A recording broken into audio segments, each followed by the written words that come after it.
जय।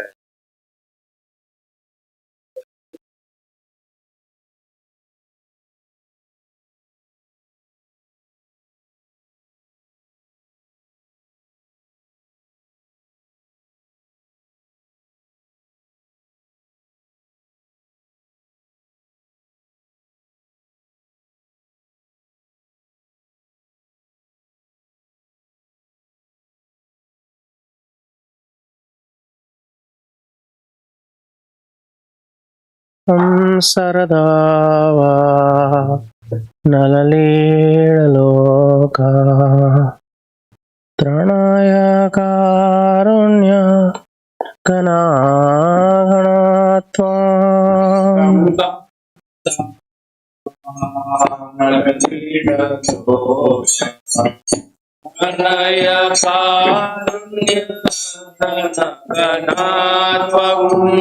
प्राप्तस्य कल्याण गुणार्णवस्य वन्दे गुरो श्री चरणारविन्दं प्राप्तस्य कल्याण गुणार्णवस्य वन्दे गुरो श्री चरणारविन्दं महाप्रभु कीर्तन नित्य गीता वादित्रमाद्यान मनसोरसेन महाप्रभु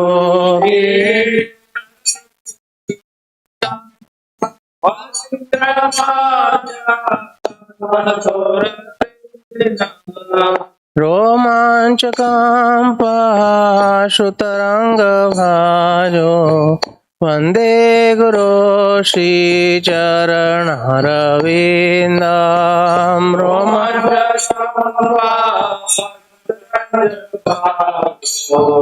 वन्दे गुरो श्री चरणारविन्दं श्रीविग्रहाराधन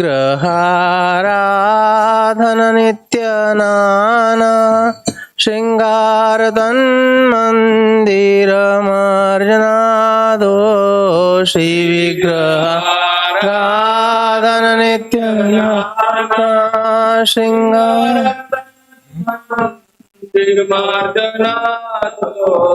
युक्तस्य भक्तांशनियुञ्जतो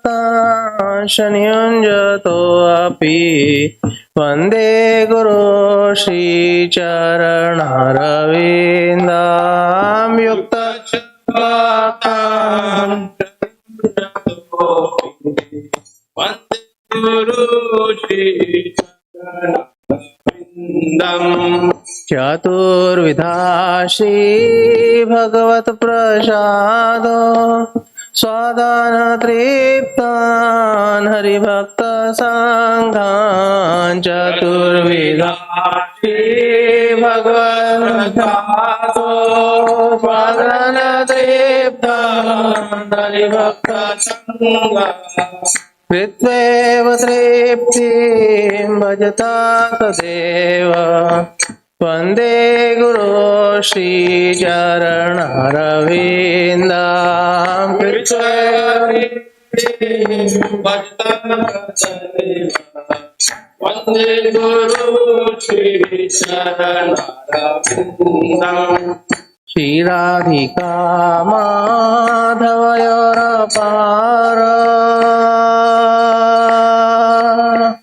माधुर्यलीला गुणरूप नाम्नां श्रीराधिका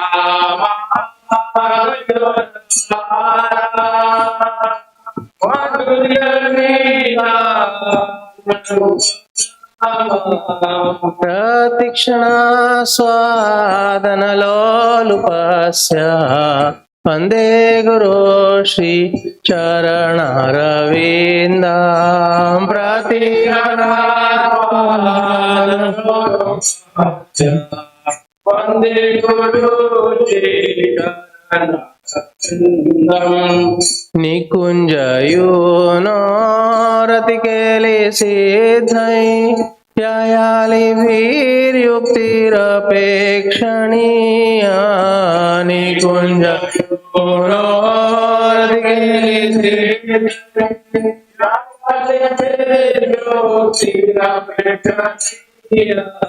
तत्रादिदक्षादतिवल्लभस्य वन्दे गुरो श्रीचरणरविन्दां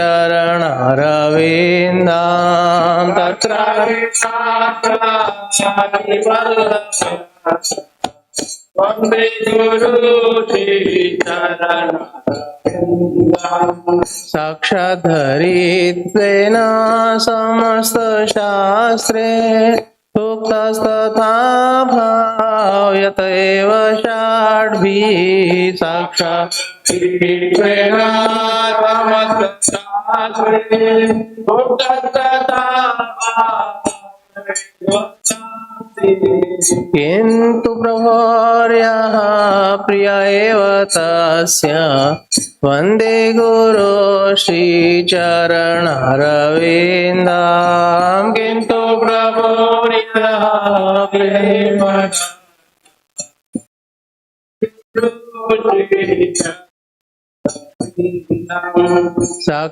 साक्षाद्धरित्वेन समस्तशास्त्रे उक्तस्तथा भाव्यत एव षड्भिः साक्षाद्धरित्वेन समस्तशास्त्रे उक्तस्तथा किन्तु प्रभोर्यः प्रिय एव तस्य वन्दे गुरो श्रीचरणरविन्दां किन्तु प्रभोर्यः वन्दे गुरो श्रीचरणरविन्दां यस्य प्रसादात् भगवत् प्रसादो यस्य प्रसादान् न गति कुतोऽपि यस्य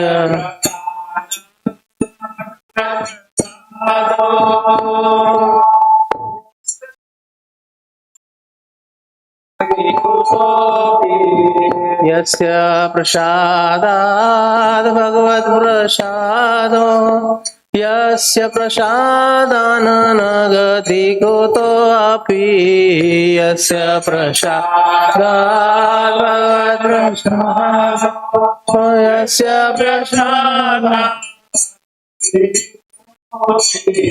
ध्यायं स्तुवां तस्य यशास्त्रिसान्ध्यां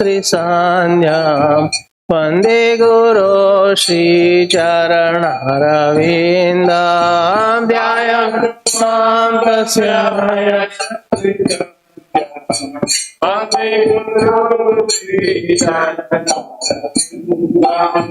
वन्दे गुरो श्रीचरणरविन्दां वन्दे गुरो श्रीचरणरविन्दां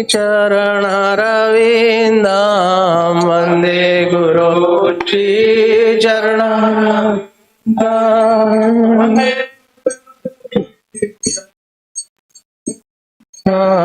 वन्दे गुरो श्रीचरणरविन्दां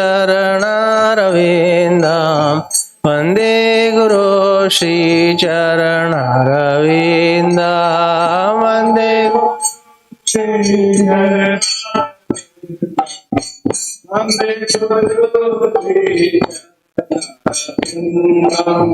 नमः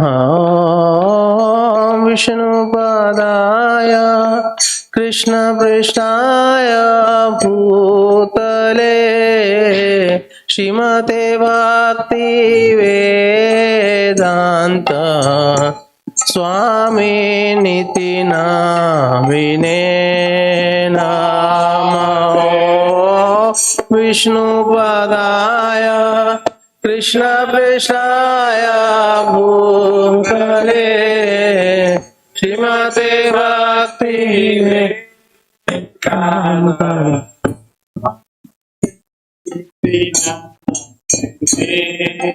नमस्ते सरस्वते देवे गौरवाणी प्रचारिणे निर्विशेष शून्यवादी पाश्चात्य देशे तारिणे नमस्ते भगवते देवी गौरवाणी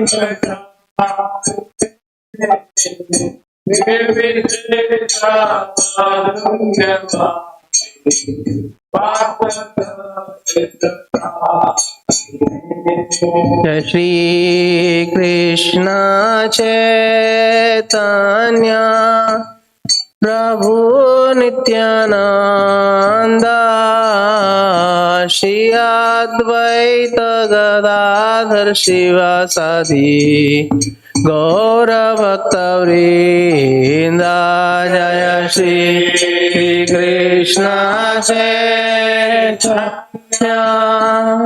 प्रभु नित्यानंद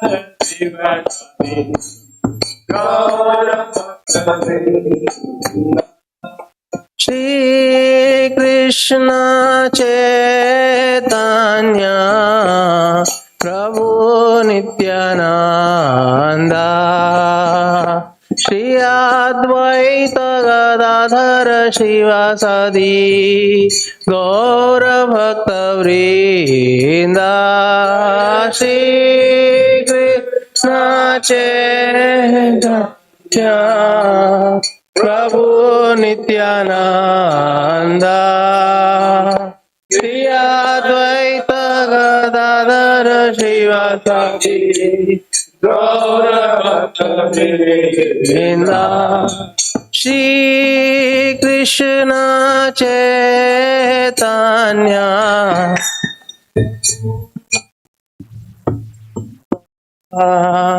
श्री अद्वैत गदाधर शिवासादि गौर भक्तवृंद जय श्री कृष्ण चैतन्य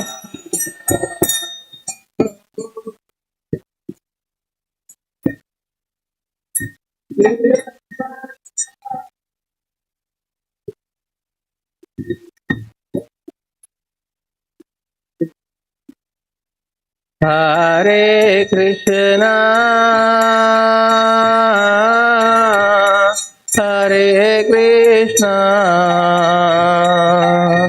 कृष्णा कृष्णा हरे हरे हरे राम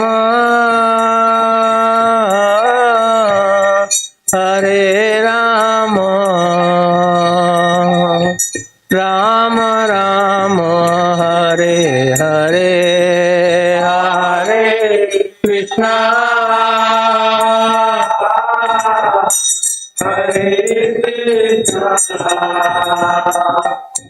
कृष्णा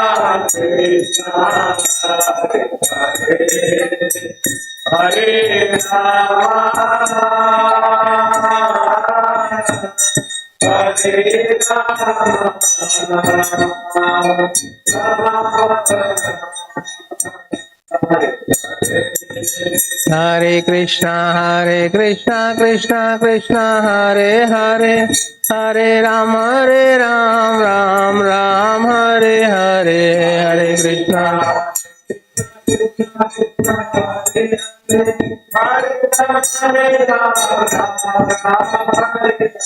हरे कृष्णा कृष्णा कृष्णा हरे हरे हरे राम राम राम हरे हरे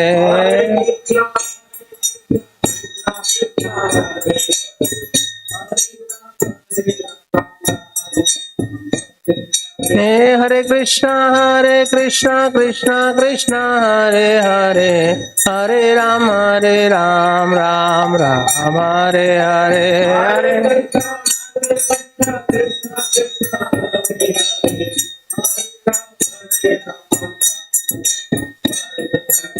हरे कृष्णा कृष्णा हरे हरे हरे राम राम राम हरे हरे हरे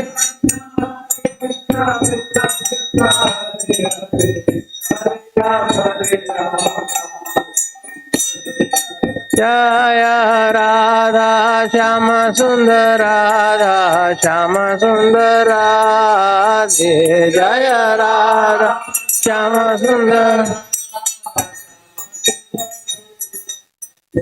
जय राधा माधव राधा माधव राधे जय राधा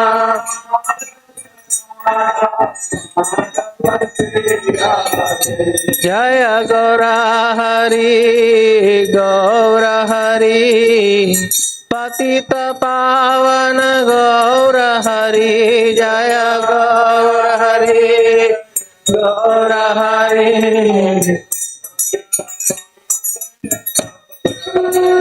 जय लक्ष्मी नरसिंह जय भक्त प्रहलाद लक्ष्मी नरसिंह जय भक्त प्रहलाद जय लक्ष्मी नरसिंह जय भक्त प्रहलाद नरसिंह जय जय प्रभुपाद प्रभुपाद प्रभुपाद जय जय प्रभुपाद जय जय प्रभुपाद प्रभुपाद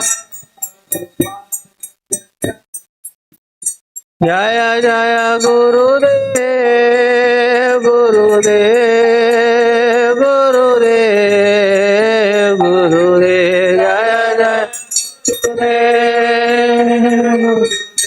जय गुरुदेव जय गुरुदेव नमो विष्णुपाद परमहंस परिव्राजकाचार्य अष्टोत्र शतशिष्मत भाई चरणारविंद भक्ति वेदांत स्वामी श्रील प्रभुपाद की स्कॉन बीवीडी फाउंडर आचार्य अभय चरणारविंद भक्ति वेदांत स्वामी श्रील प्रभुपाद की नमो विष्णुपाद परमहंस परिव्राजकाचार्य अष्टोत्र शतशिष्मत भक्ति सिद्धांत सरस्वती महाराज प्रभुपाद की साक्षात वैराग्य मूर्ति गौर किशोर दास बाबा जी महाराज की सच्चिदानंद स्वरूप भक्ति विनोद ठाकुर की वैष्णव सार्वभौम जगन्नाथ दास बाबा जी महाराज की षड गोस्वामी प्रभु की प्रेम नामाचार्य श्री हरिदास ठाकुर की प्रेम से कहो श्री कृष्ण चैतन्य प्रभु नित्यानंद श्री अद्वैत गदाधर शिवासादि गौर भक्तवृंद की राधा कृष्ण गोप गोपीनाथ श्याम कुंड राधा कुंड गिरि गोवर्धन की वृंदावन मथुरा धाम की नवद्वीप मायापुर धाम की पुरुषोत्तम क्षेत्र जगन्नाथपुरी धाम की किशोर किशोरी धाम की श्री श्री राधा श्याम सुंदर नेपरविल धाम की most most merciful lordship Shri Shri Radha Shyam सुंदर की श्री श्री राधा माधव की श्री पतित पावन श्री श्री गौर हरि की निताय गौर Premanandi all glories to assembled devotees all glories to assembled devotees all glories to assembled devotees all glories all glories all glories to Shri Shri Guru and Gaurang all glories to Shri Guru Srila Prabhupada ki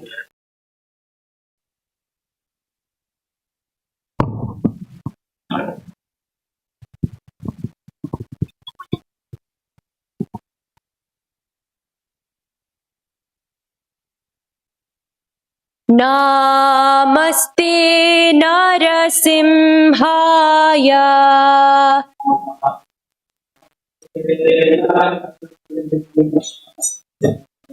Prahlad लाद दायिने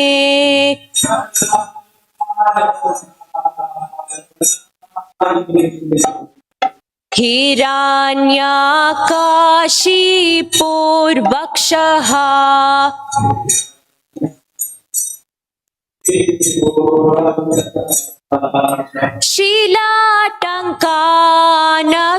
शीलाटङ्कानखालाये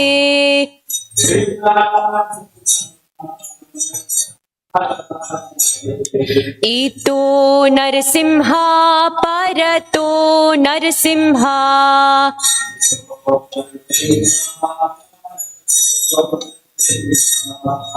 यतो यतो यामि ततो नरसिंहा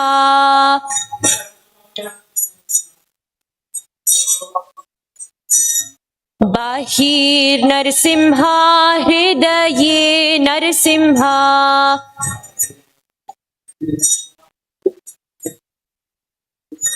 नरसिंहमदिं शरणं प्रपद्ये।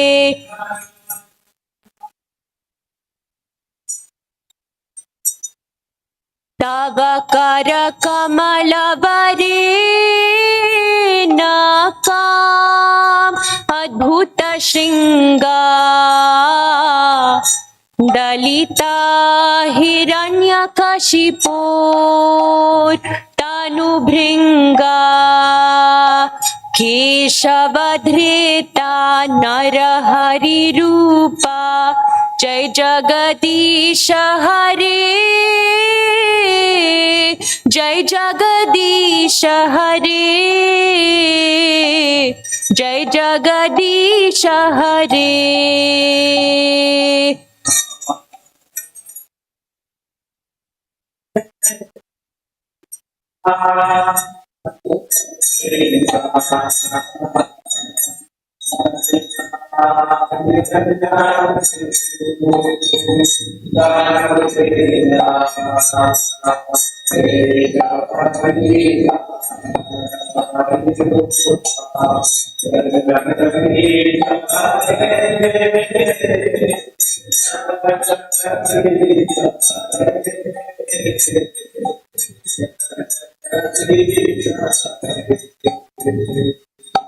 केशवधृता नरहरिरूपा जय जगदीश हरे जय जगदीश हरे जय जगदीश हरे।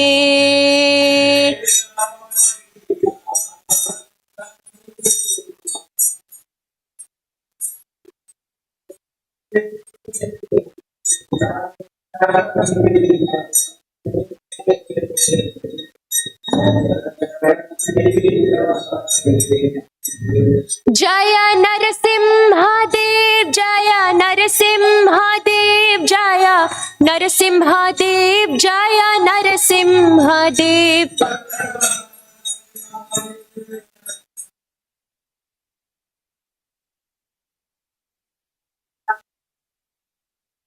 जय भक्ता प्रहलाद भक्ता प्रहलाद भक्ता प्रहलाद जय भक्ता प्रहलाद।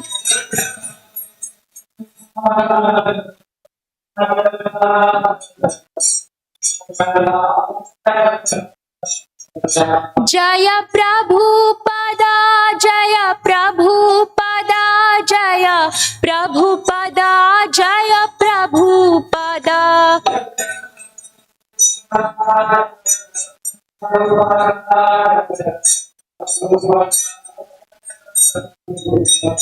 निताय गौर हरि बोल हरि बोल हरि बोल निताय गौर हरि बोल।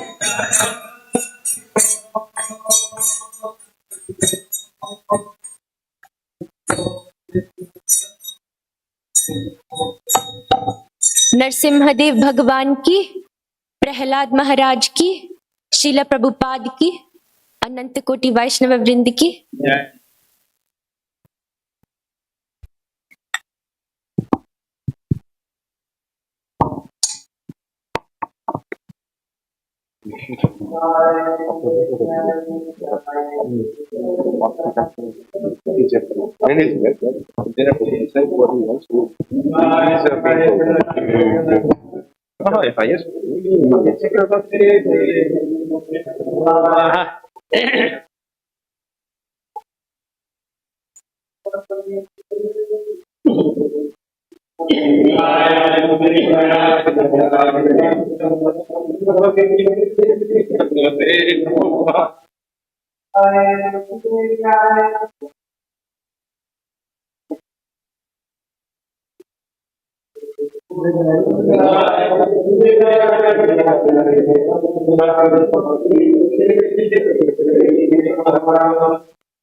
नमो नमः तुलसी Krishna Prayasi Namo Namaha. Krishna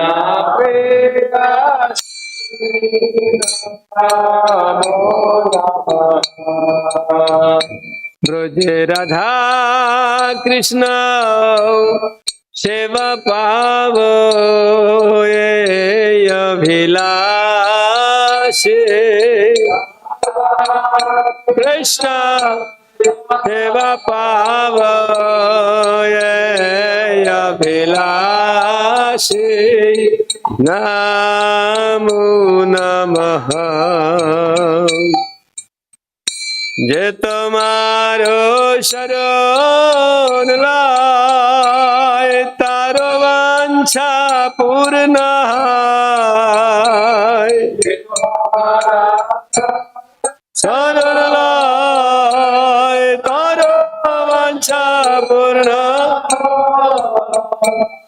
কৃপা করি করু তার বৃন্দাবনবাসী। কৃপা করে করু তারে বৃন্দাবনবাসী। নমো নমঃ। মোর অভিলাষ বিলাস কুঞ্জে দিও বাস।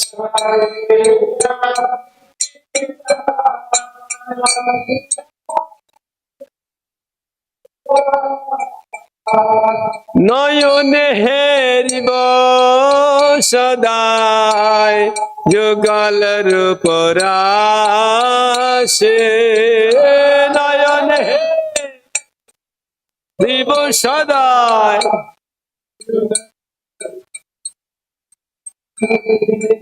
নমো নমঃ। এই নিবেদন ধর সখীর গত কর। এই নিবেদন ধর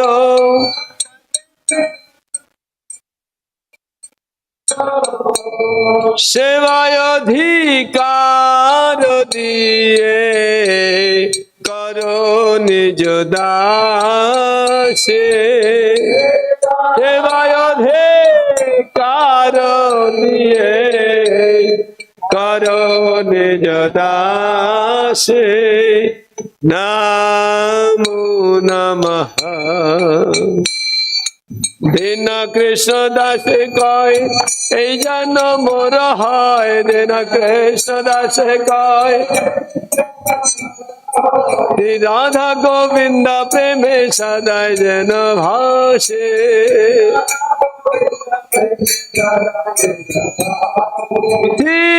রাধা গোবিন্দ প্রেমে সদাই যেন ভাসে।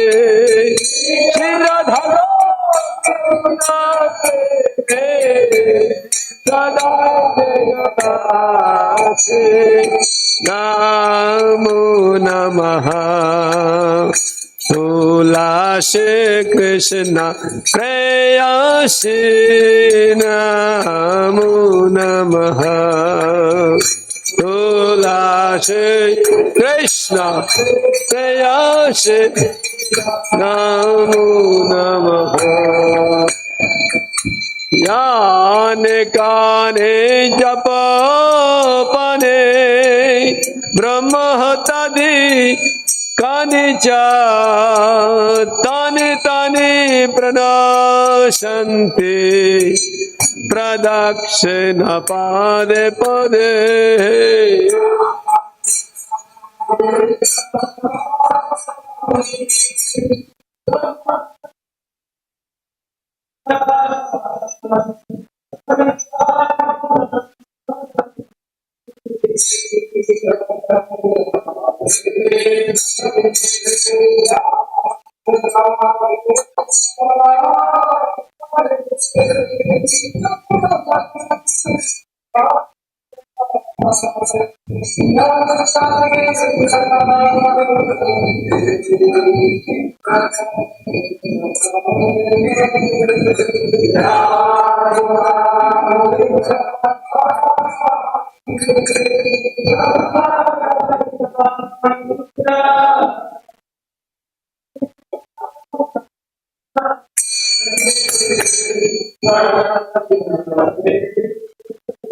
Hare Krishna, Krishna Krishna, Hare Hare, Hare Rama, Rama Rama, Hare Hare.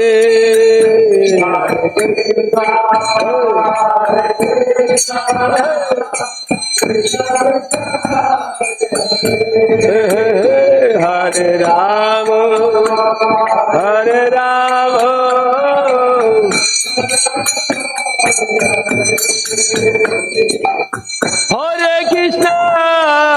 Hare Krishna, Krishna Krishna, Hare Hare, Hare Rama, Rama Rama, Hare Hare. Hare Krishna, Krishna Krishna, Hare Hare, Hare Rama, Rama Rama, Hare Hare. Hare Krishna, Krishna Krishna,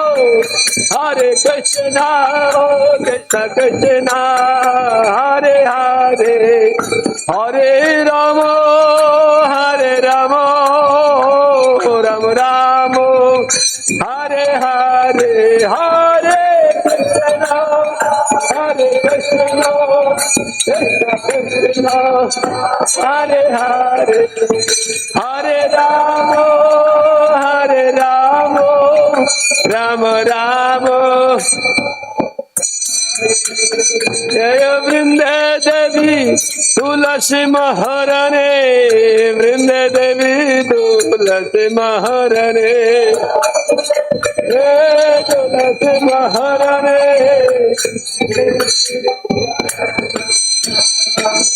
Vrindaye Tulasi Devi Ay Priyaya Keshavasya Cha Vishnu Bhakti Pradadevi Sattvatai Namo Namaha.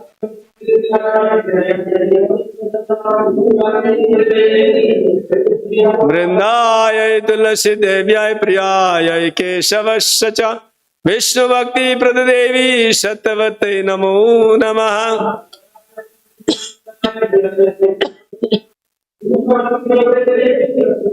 Vrindaya Tulasi Devyaya Priyaya Keshavasya Cha Vishnu Bhakti Pradadevi Sattvatai Namo Namaha.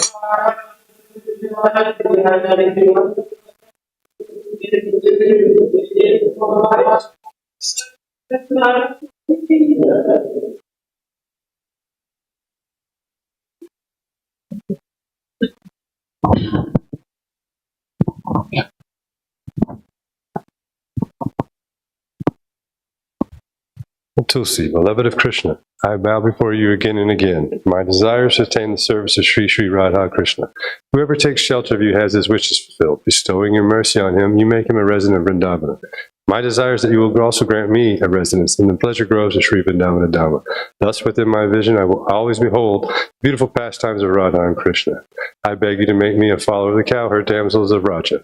Please give me the privilege of devotional service and make me your own maidservant. This very fallen and lowly servant of Krishna prays. May I always swim in the love of Sri Sri Radha Govinda. The offenses against the holy name are as follows. 1. To blaspheme the devotees who have dedicated their lives for propagating the holy name of the Lord. 2. To consider the names of demigods like Lord Shiva or Lord Brahma to be equal to or independent of the name of Lord Vishnu. 3. To disobey the orders of the spiritual master. 4. To blaspheme the Vedic literature or literatures in pursuance of the Vedic version. 5. To consider the glories of chanting Hare Krishna as imagination. 6. To give some interpretation on the holy name of the Lord. 7. To commit sinful activities on the strength of the holy name of the Lord. 8. To consider the chanting of Hare Krishna as one of the auspicious ritualistic activities which are offered in the Vedas as fruitive activities, karma kanda. 9. To instruct a faithless person about the glories of the holy name. 10. To not have complete faith in the chanting of the holy names, and to maintain material attachments even after understanding so many instructions on this matter. It is also an offense to be inattentive while chanting. Every devotee who claims to be a Vaishnava must guard against these offenses in order to quickly achieve the desired success. Krishna Prema. Now let us offer humble obeisances to all the Vaishnava devotees of the Lord, who are just like desire trees, who can fulfill the desires of everyone, and are full of compassion for the fallen conditioned souls.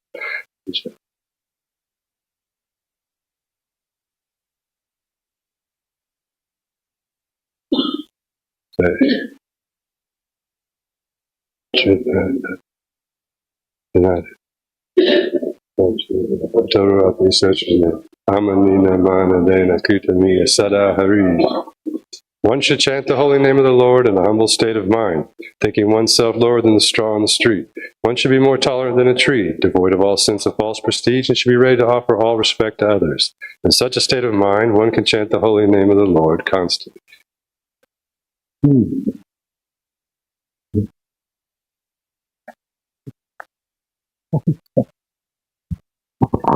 That is new.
Lotus feet of our spiritual master are the only way by which we can attain pure devotional service.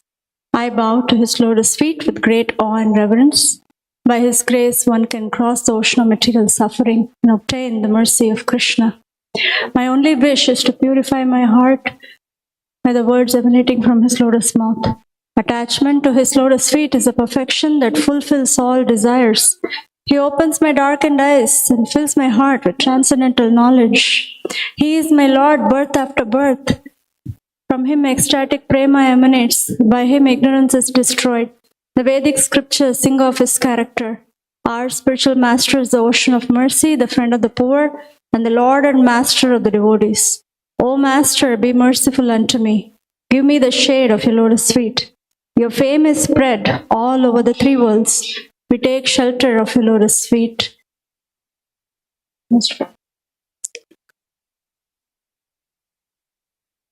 Jaya Prabhupada, Jaya Prabhupada, Jaya Prabhupada, Jaya Prabhupada,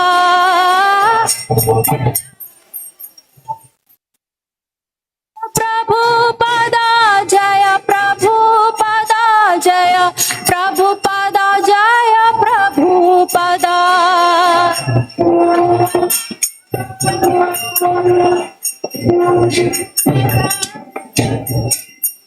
Jaya Jaya Prabhupada, Prabhupada, Prabhupada, Jaya Prabhupada.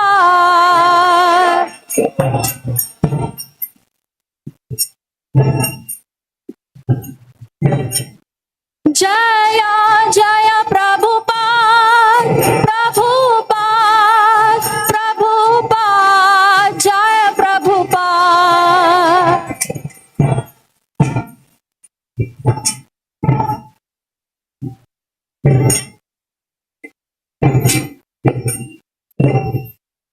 Shri Guru Charana Padma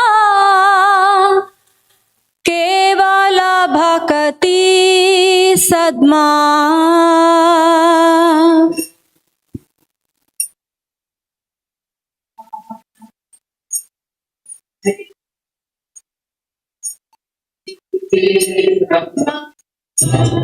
Shri Guru Charana Padma Kevala Bhakati Sadma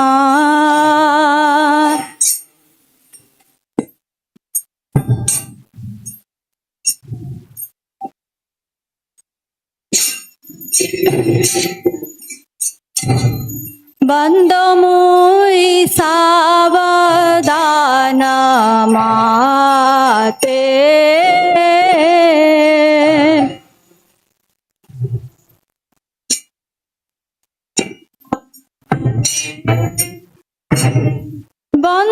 Bandamui Savadana Mate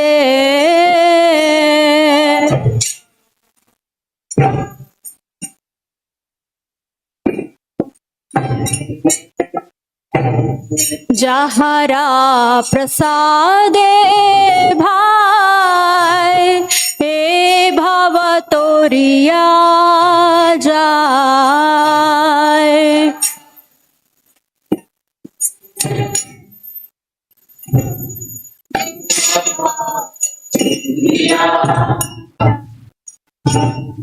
Krishna Prapti hoy jaha hoyte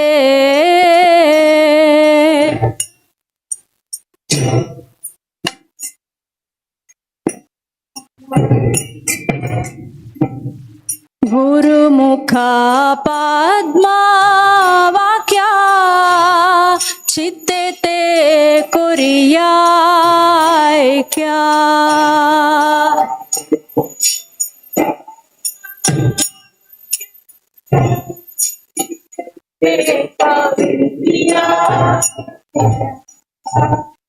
आरो ना कोरी हो मने आशा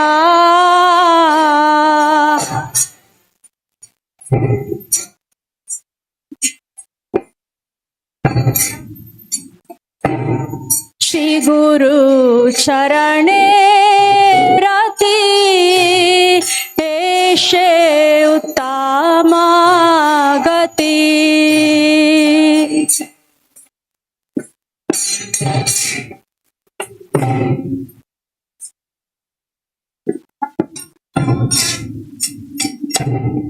जे प्रसादे पूरे सर्व आशा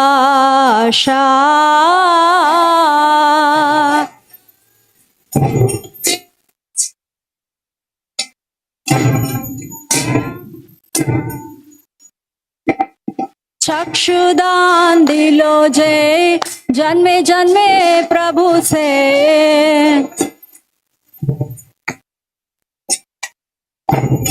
चक्षुदान दिलो जय जन्मे जन्मे प्रभु से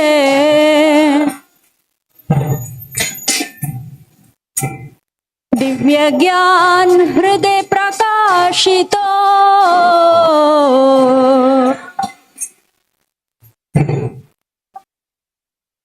प्रेम भक्ति जहाँ होते अविद्या विनाश जाते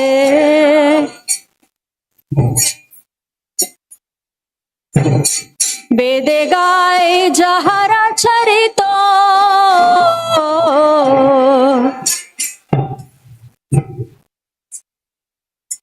वेदे गाय जहरा चरितो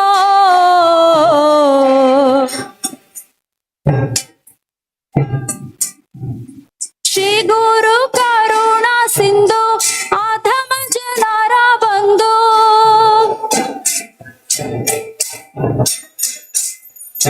श्री गुरु करुणा सिंधु आधम जनारा बंधु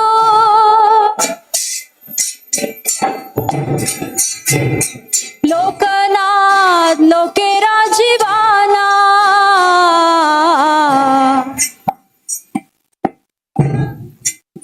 श्रीला प्रभुपाद लोकेरा जीवाना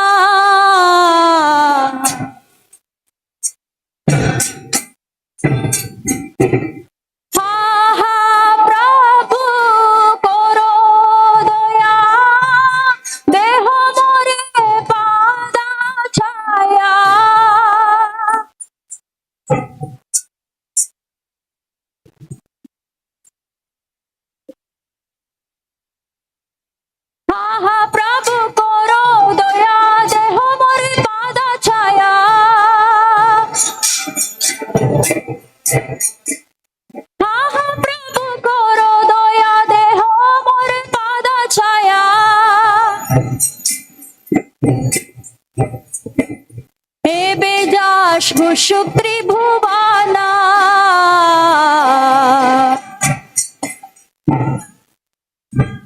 श्रील प्रभुपाद पतिता पावना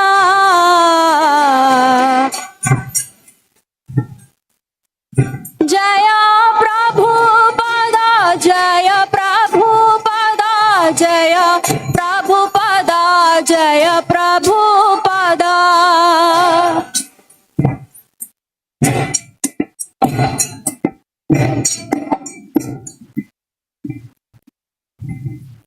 नमो विष्णुपादाय कृष्णप्रेष्ठाय भूतले श्रीमते भक्तिवेदान्त स्वामिनीति नामिने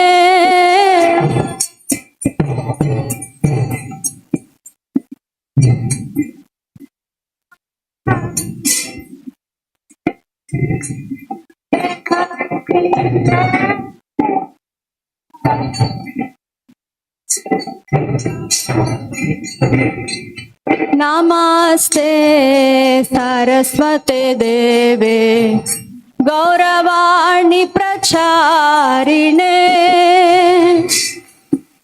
निर्विशेषा शून्यवादी पाश्चात्यादेशतारिणे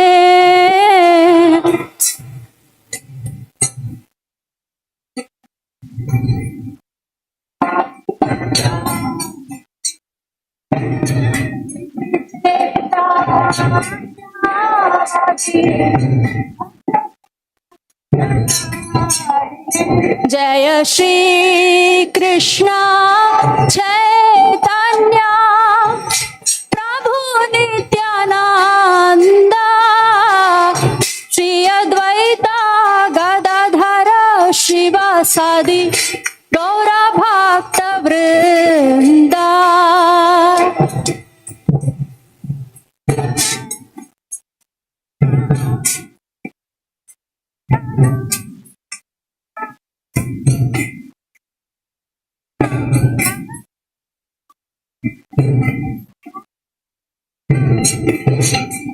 हरे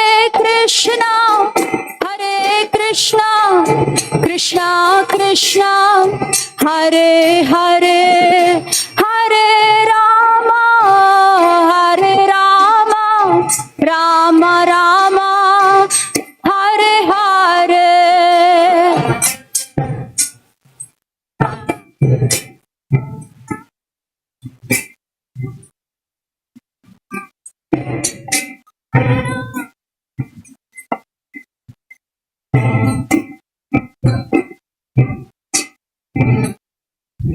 जय गौरा हरि जय गौरा हरि जय गौरा हरि जय गौरा हरि।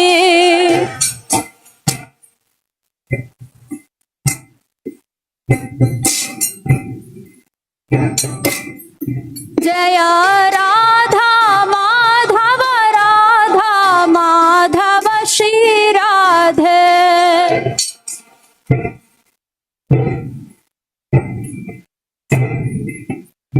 जय राधा श्याम सुंदर राधा श्याम सुंदर राधा श्याम सुंदर श्री राधे।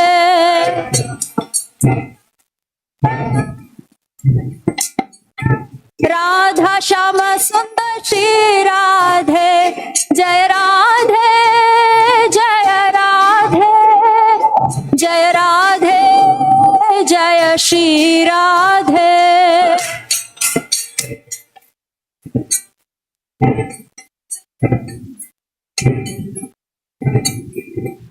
जय जय प्रभुपाद प्रभुपाद प्रभुपाद जय Prabhupada.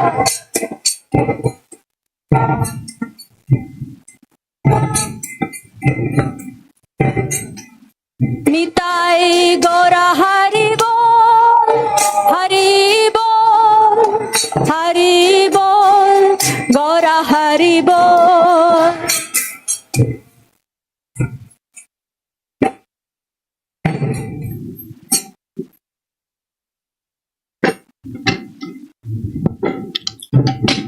Jai Om Vishnupad Paramahamsa Parivijakacharya Astatarasata Srimad His Divine Grace A.C. Bhaktivedanta Swami Srila Prabhupada Ki Nitya Leela Pravishta Om Paramahamsa Parivijakacharya Astatarasata Srimad His Divine Grace Srila Bhakti Siddhanta Saraswati Thakur Prabhupada Ki Ananta Koti Vaishnavrinda Ki His Confounder Acharya Srila Prabhupada Ki Namacharya Srila Haridas Thakur Ki Prem se kaho Shri Krishna Chaitanya Prabhu Nityananda Shri Advaita Gadadhar Srivasadi Gaura Bhaktavrinda Ki Shri Shri Radha Krishna Go Gopinath Shamakund Radha Kund Giri Govardhan Ki Shri Vrindavan Dham Ki Shri Mayapur Navadvip Dham Ki Shri Jagannath Puri Dham Ki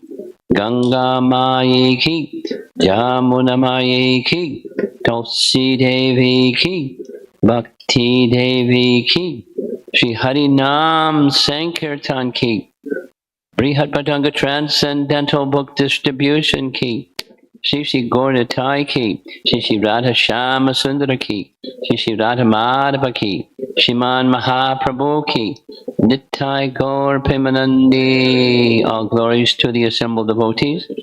All glories to the assembled devotees. All glories to Shri Guru and Shri Gauranga.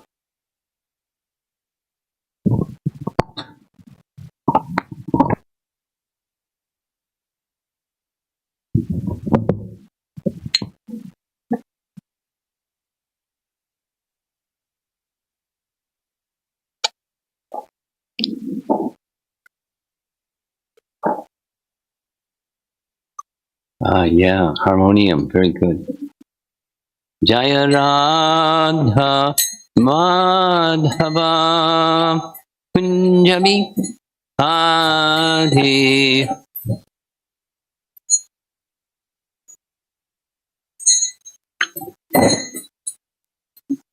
Jaya Radha Madhava Punjabi Adi.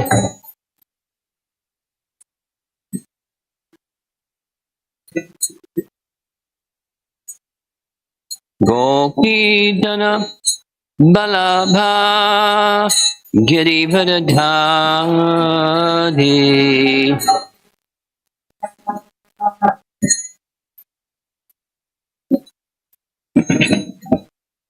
Gopi Jana Balabha Girivardhari.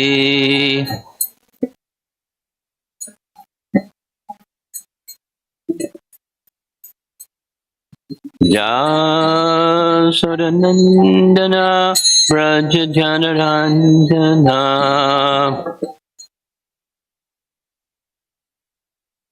Jasodanandana Brajajanarandana.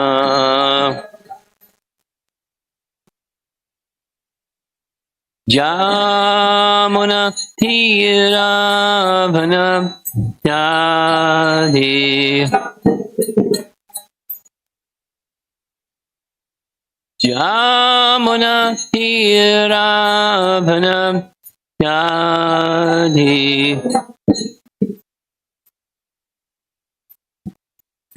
Jaya Radha Madhava Kunjabi Adi.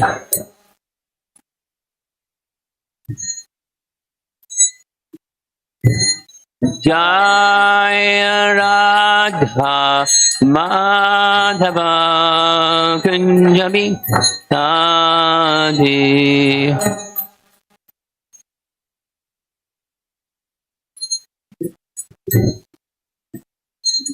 Gopi Janabala Girivada Dadi.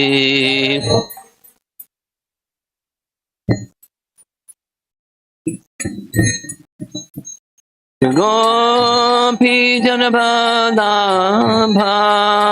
Girivada Dadi.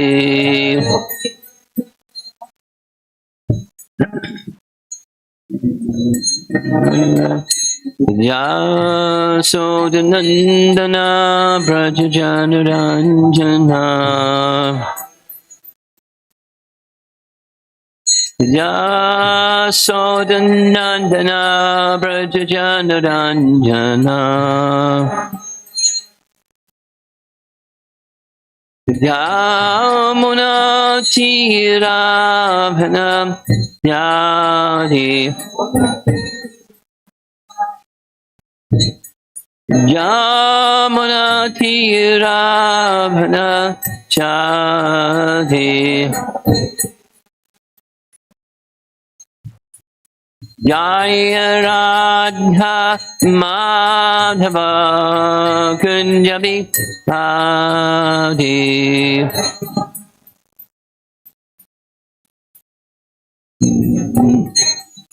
Jaya Radha Madhava Kunjabi Adi.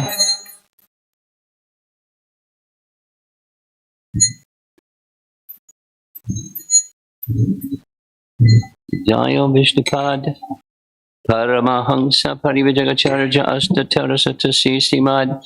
His Divine Grace is the Bhaktivedanta Swami Srila Prabhupada ki, Ananta Koti Vaishnavrinda ki, Gaura Premanandi.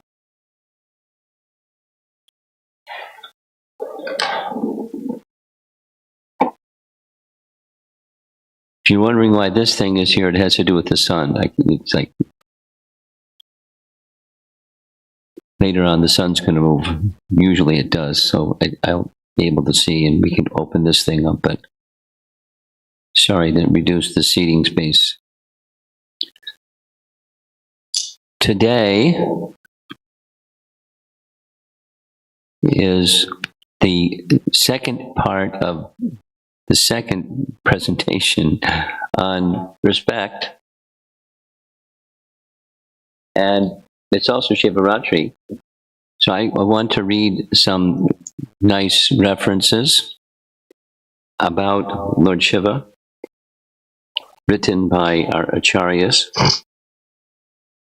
Let's see if I can find it.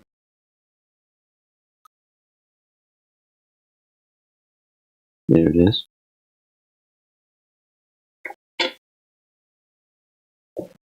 These are from our Goswamis. We're going to start with Sanatana Goswami. There's very nice Sanskrit. O Lord of Gods. I don't know who the translator is, but O Lord of Gods, the supreme shelter of all beings, worshipped by the Siddhas and Vidyadharas, master of all living entities, I offer my obeisances unto you, O Shambhu. O all-auspicious one, you bestow Krishna Bhakti. O carrier of Ganga and Bhadvaja,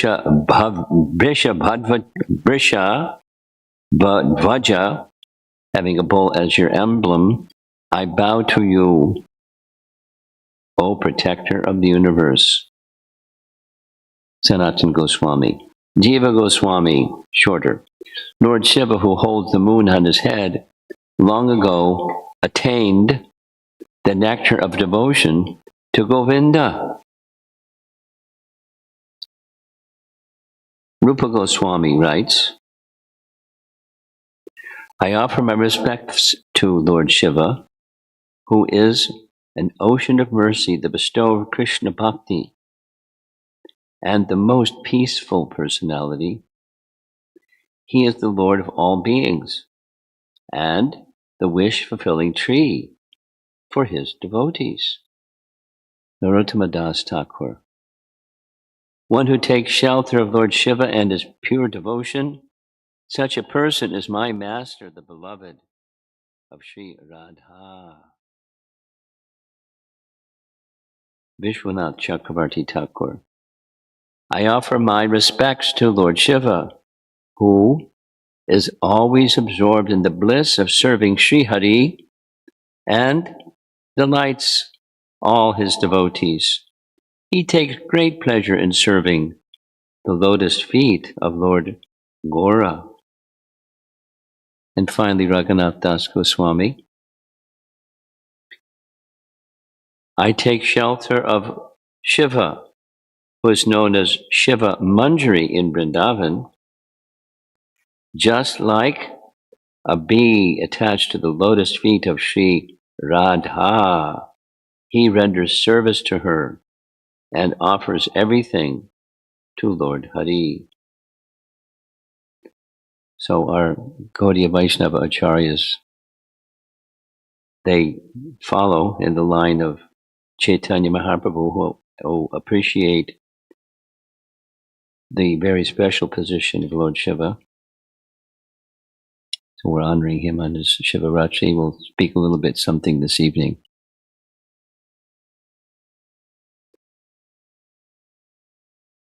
So part 2 of offering respect and receiving blessings. The subtitle, The Cause of Success in All Spheres of Life. So we heard already a little bit, we're going to hear a little bit more about Indra's disrespect of Brihaspati. And his disrespect had everything to do with the lack of offering respect. Because, as he laments in his prayers after Brihaspati left the assembly, "Fie on all my opulence and wealth and position and honor and fame and reputation.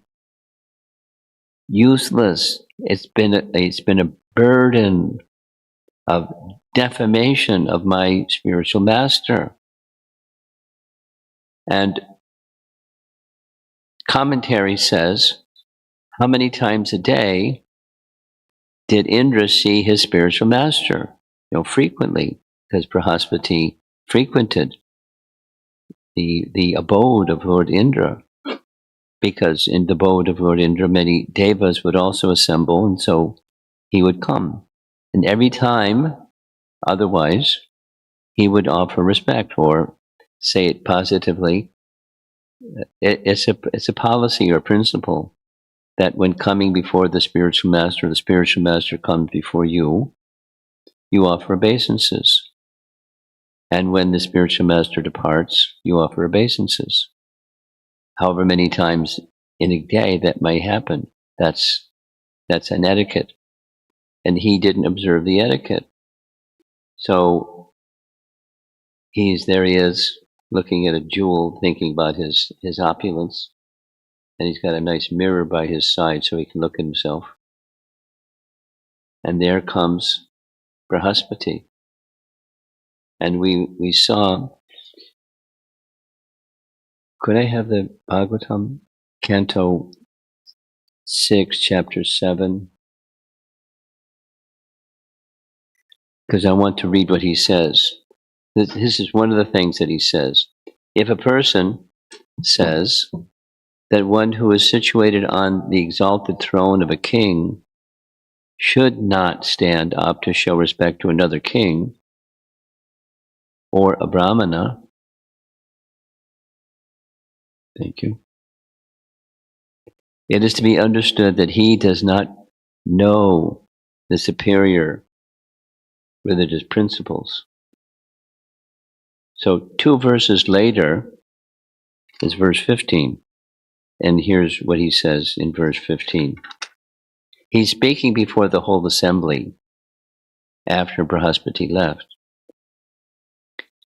With great frankness and without duplicity, I shall now bow my head to the lotus feet of Brihaspati, the spiritual master of the demigods, because he is in the mode of goodness. He is fully aware of all knowledge and is the best of the brahmanas. Now I shall touch his lotus feet and offer my obeisances unto him and try to satisfy him. So it's one of the lessons is, I'm sure Urmila discusses that, how do you make an apology? It's not just say, gee, I'm sorry. I mean, that's today. This morning. Oh, Jai, I'm feeling better than yesterday. Already I'm feeling better. Now even better than better. Okay. So in addition, some service, some besides, gee, I'm sorry. And then the person may say, no worries. You can leave it at that, but that's not proper. It's not sufficient. It's necessary, but not sufficient. And then, so bowing his head, very similar very similar to what happened between Arjuna and Yudhishthira. Gee, I'm sorry. But, Krishna told me to do it, so that's, he didn't put the blame on Krishna. I take a vow. I know what you want. You want that Karna is dead. Before the end of the day, Karna is dead. My elder brother, O king. So fulfill, what does that person who is offended want? And then do something that assists that person who was offended to have their want fulfilled. It may not be in your power, but at least have that aspiration and do something in the direction, etc. Or if not, something big like killing Karna, something. So that's the matter of servant to master. What does the master want? That's what the servant wants. Whatever the master wants, that's what the servant wants, and that's what the servant does. It's a way beyond just saying, I'm sorry.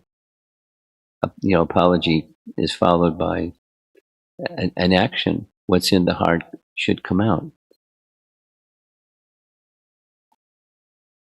And so that's what Indra does. So there's the BBT painting. You've all seen this painting before. They have a nice frame around it too.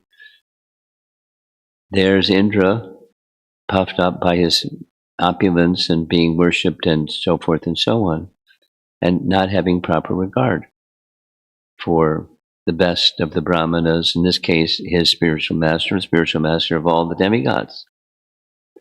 And some are offering their obeisances to Brihaspati, and some are not, and Indra is not. So there's material laws, the point here is there's also spiritual laws. And a spiritual law specific to disrespect or the failure to offer respect, there's consequences.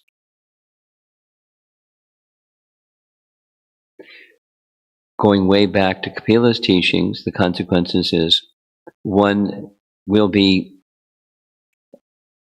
stuck in rendering service where it appears that there's no progress, although I'm following all the procedures and principles and paraphernalia and this and that, and subjectively, I'm not feeling the happiness that is promised that comes from devotional service because it's not pure devotional service. And so it's a glimmer, and that's nice, but a glimmer isn't the full happiness that the soul is hankering for.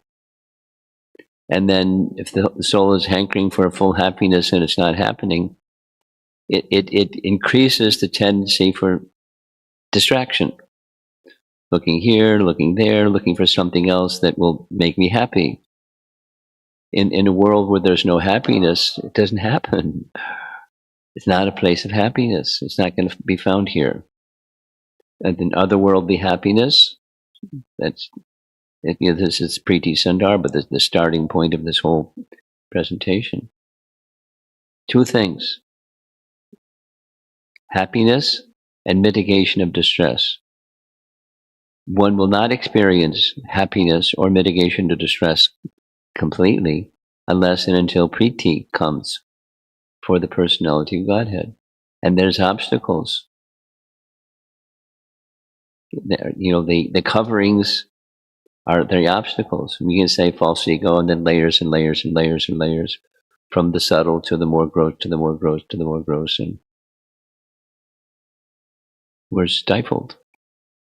And here we are, practicing bhakti, trying to learn from Kapila Dev and all of our acharyas how to go beyond the stuck, the not making much progress position.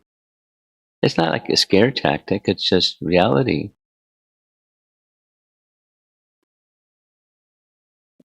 So it's a spiritual law. Disrespect, or the lack of respect, is like a material law of gravity. Objects fall because of material law. And 100% of the time, No exceptions. It's a law. Respect. Even if, in that respect, it may seem, whatever it may seem, uncomfortable, unnatural, my mind is resisting because, and fill in the blank. But respect to whom? Not necessarily to a bad behavior or a bad speech, but respect to the person, the part and parcel of Krishna, who is worthy of respect, and the super soul within the heart. That's where respect goes, and then commensurate with the consciousness, respect, up, going the upwards in this hierarchical picture of things, picture of evaluation of where everyone, the consciousness of an individual. A nice quote in this context is, sometimes there's exceptions, there's a rule, and there's exceptions to the rule. But the rule is, the closer you know, the less you value. And you can take anything, take marriage. Woo, woo, woo, let's get married. Woo, woo, woo, let's get married. And then live together. And then what happens? Wait a minute. That's not what I planned. I thought, but or serving the spiritual master. In Prabhupada's case, there are persons who are given, traditionally, Prabhupada would travel with 2 or 3 people. One of them was Pradumna, the Sanskritist, and another was his secretary, which was a GBC member for 1 month on rotation, and another was his personal servant. His personal servant would always be with Prabhupada. And then different devotees were given that privilege. I know one who was an outstanding devotee, without naming names, and he didn't last too long. Because familiarity.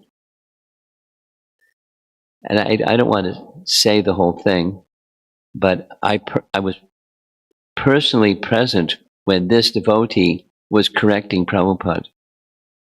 No, that. Prabhupada looked at him like, wow. And then he said what he said. And Prabhupada changed his statement because this other devotee was impertinent. So he just changed it. He didn't make an issue. It was a public situation. And that devotee fell. But a nice devotee. That's why he got that service. And then some devotees lasted a long time. 2 names, Harisori and Shrutakirti. And they have different personalities, for sure. But there's one thing they had in common. Profound respect. And did they have a chance to be really close and see Prabhupada up close? You bet. And then they wrote biographies about their life with Prabhupada and what those experiences were. And they're fantastic compositions. Shrutakirtis. What's the problem? Because Prabhupada would say that again and again. What is the problem? Then, an open-ended question, people were silent. But the obstacle between me and pure devotional service. What is it? It's phantasmagoria. That's what it is. It's flimsy and ephemeral. That's what it is. What's the problem? What is the problem? And then Harisoris, a larger composition. They're different personalities. Anyway. And to this day, there's deep affection. They didn't fall prey to this. The closer you know, the less you value. Rather the opposite. The closer they knew, the more they valued. That's describing their heart. But the other is also a tendency. Now, Manu Samhita, as another reference. There's a person on the left bowing and offering respect. And then if one bows down and humbly serves those who are senior, and then there comes who is to be considered as falling in the category of senior. That's another topic we'll touch on. But these four things, according to Manu, the duration of life increases, wisdom increases, fame increases, and strength increases. And the opposite is true. The failure, it weakens all these four. And it's just a law. It's a law, a spiritual law. And it's true, according to the laws of Manu. Violating that capacity to offer respect, which is what happened to... So what happened to Brihaspati is after that boo-boo, or the offense, and even he was still carrying the reaction of that offense. It's not to say that Brihaspati didn't forgive him, but he had consequences. The consequences were the demigons knew, the demons knew Brihaspati Indra has offended Brihaspati. He's weakened. Let's get him.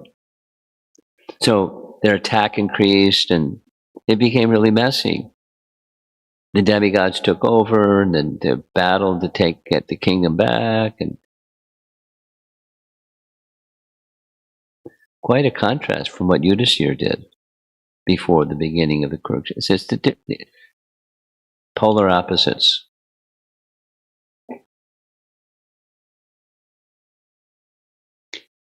Then go up the scale that besides offering respect to others, offense to Guru. Here, Manu gives a very serious warning. You ready? There's 4 of them. If a disciple argues with his spiritual master, in his next life he'll become a donkey. Ooh. This devotee was arguing with Prabhupada in public.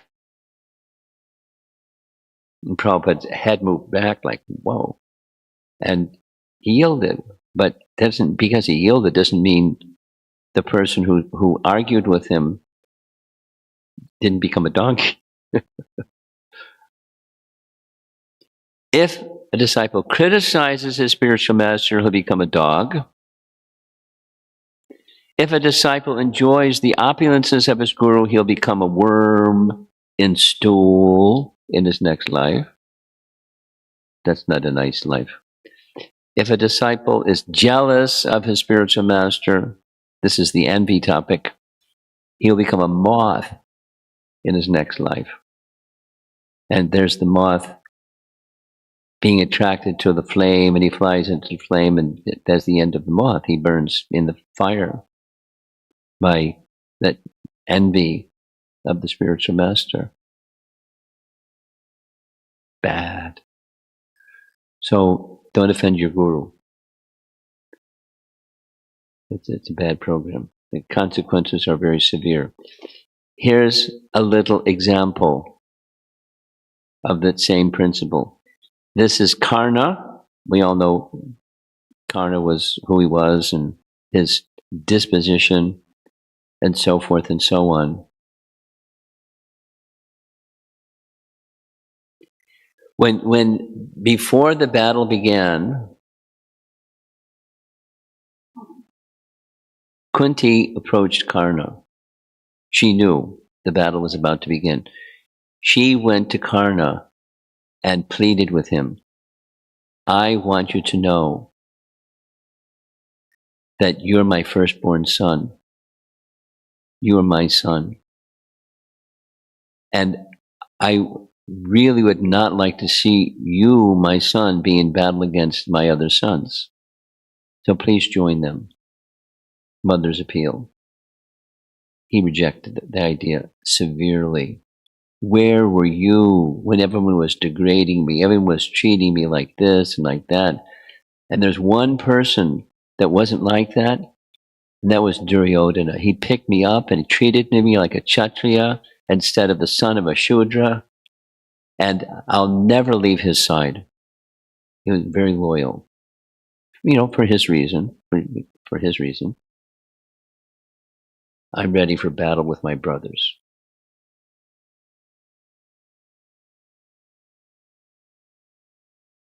So one of the things that happened in Karna's life was he was not eligible to be in the school of Dronacharya, who was teaching military art, because of his birth. At least the perception of his birth being the son of a Shudra. So he wasn't given that military training. It was for Kshatriya boys. So he was angry. He had a number of angry things. That was one of them. So what did he do? He went to Parshuram. And who could be a better military instructor than Parshuram? But he lied to him. And he lied to him in part, one of his compasses was broken. He didn't trust Parshuram. He's going to Parshuram to get military training, but he didn't trust him. So he began by deception and cheating, because he knew that Parshuram had issues with Kshatriyas, but he had a favor towards Brahmanas, because his father was a Brahmana and he was a Brahmana, and although he knew military skill. So he lied to Parshuram, saying that he was a Brahmana. Now, Parshuram isn't a slow. He's the personality of Godhead. So it's not like Parshuram didn't know, because he's the personality of Godhead. But he then accepted Karna as his student. Time passed, and he came to know that because at least the past time, he came to know that it was a lie. And so he cursed Karna. And this curse may apply to us. Act in a way that's not honest and transparent, and like this question was being asked about sincerity, Subal's question about sincerity. Here's his curse. I taught you so much. This is, quoting directly, it's paraphrasing. You know many tricks. You know how to fight with weapons. You're brilliant with the bow. You know a lot of things.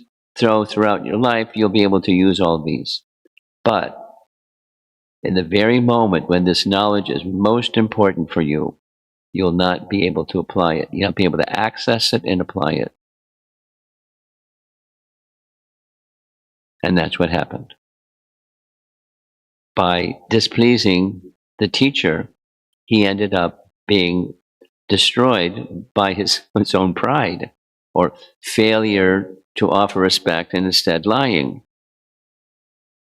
And so when the relationship with the spiritual master starts on the wrong footing,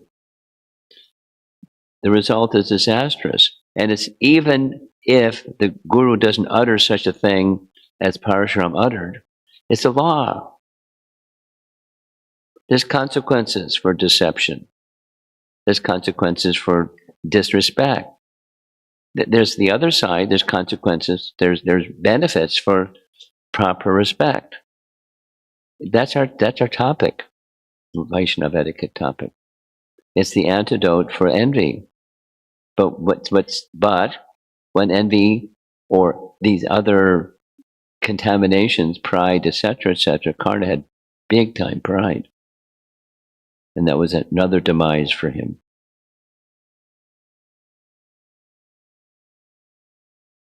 But the person who we receive things from, if the starting point of a relationship is not right, then the rest will also be not right. So supposing we start, not on the right footing, let's put it in simple terms. We need some course correction measures within. Like, hit the reset button, step back and saying, what am I doing? And what's the purpose of this? So emotion may be there in the beginning, like some sense of affection and appreciation, etc., or like in a marriage or whatever the thing is, the relationship between one devotee and another devotee. But then the closeness may come and it may spoil that relationship, and it has everything to do with how it starts. Because there may be this thing that the other person, my spouse or my friend or my guru, has to be perfect. And if they're not perfect, then I don't respect them, or my respect is diminished because they're not perfect.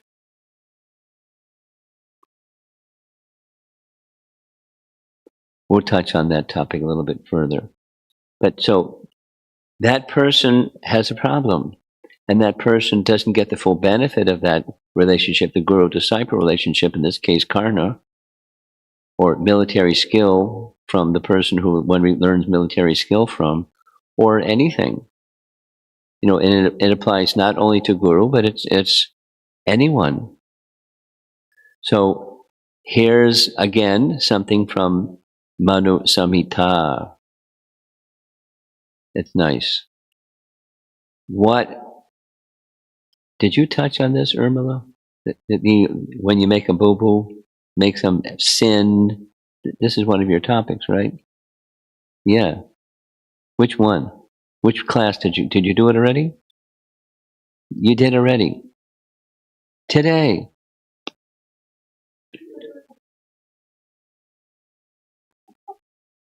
I looked, but you don't know my mind. It's like so fuzzy. I saw the PDFs, but I didn't know the sequence, and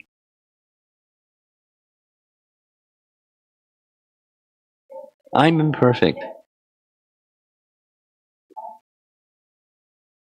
Okay. Okay. Okay. Okay. What if a disciple, somehow or other, in the course of his contact or service to a spiritual master, offends or hurts the guru? What if he does something wrong? What should be done? It's discussed by our acharyas. The example is given, supposing in the course of digging a well, there are living entities in the earth that are killed unintentionally, but it may happen, some worms or insects or whatever. So what to do about that? Well, an answer is supplied. When you have the well, then you have the water. And then with the water, you wash the shovel. So the shovel then becomes clean. Similarly, one should continue to serve one's spiritual master even if one commits some offenses, because the knowledge that comes from his mouth is the very water that cleanses us. So go on hearing, certainly with repentance and appeal for forgiveness and all of those things, but go on, don't stop. Even if there are some imperfections on either side, we can still ultimately achieve success and real knowledge if we consciously avoid those offenses and respectfully continue to serve him. You know, Jagai and Madhai, classic. When they realized, uh-oh, especially Madhai, because he's the one through the pot. The way that their description goes, Chaitanya Mahaprabhu, because Jagai appealed to his brother, don't throw another pot. You've already, look what you did, and, you know, this is offense. Even they were in a drunken state. He had that much of a sense. So when it came with the Sudarshan chakra, at least one description, Chaitanya Bhagavat description, is he was going to excuse Jagai, but not Madhai. And Madhai saw the chakra. I'm finished.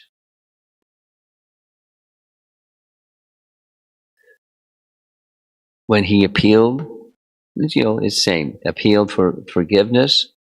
Lord Chaitanya said, fall at his feet. So he did. Beg his forgiveness. He did. Lord Nityananda said, not only you're forgiven, but here's my garland. And if there's any piety that I performed in my life, it's yours. Similar to Ambarish and Durvasa Muni.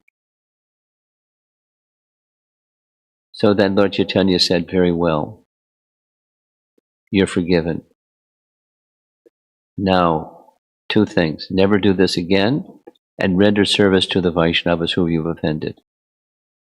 Starting with Nityananda and all the other Vaishnavas who you've offended. And that's what they did. The action was to show their remorse and their wish to have it otherwise. They built a ghat. And after building the ghat, they stood on either side of the ghat with palms folded, begging forgiveness from those Vaishnavas who were coming into the ghat for all their offenses, and whoever may have been offended, not offended, begging forgiveness and wanting to render that service. Continue remorse. Their life was saved. And so a little light went on, like Indra having offended Brahaspati. He realized his mistake and wanted to remedy or rectify the mistake. In case of Jagai and Madhai, it was squeaky clean. In the case of Indra, it wasn't yet quite squeaky clean. For whatever the reason. There was consequence for what he did. Here's another Mahabharata story from Vana Parva. The story is narrated about a sage, or at least a Brahmana, who wanted enlightenment. And Indra understood his desire for wanting enlightenment, so Indra advised him, look, just humbly serve a teacher. Nah, I want enlightenment, so I'm going to do austerity, and his austerities became very severe. It doesn't have a description in Mahabharata how it happened, but he got enlightenment, he got power at least. And although that power was superimposed on pride, the power became a weapon, and it destroyed both him and his family. There's some details in Mahabharata. So, it's similar to Karna and Parshuram.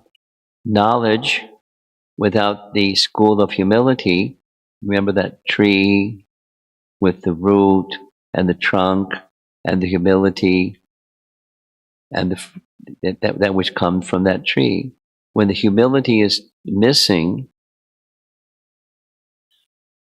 one may gain something by this, that, or the other process, but by that is useless. In fact, more than useless, it can be destructive.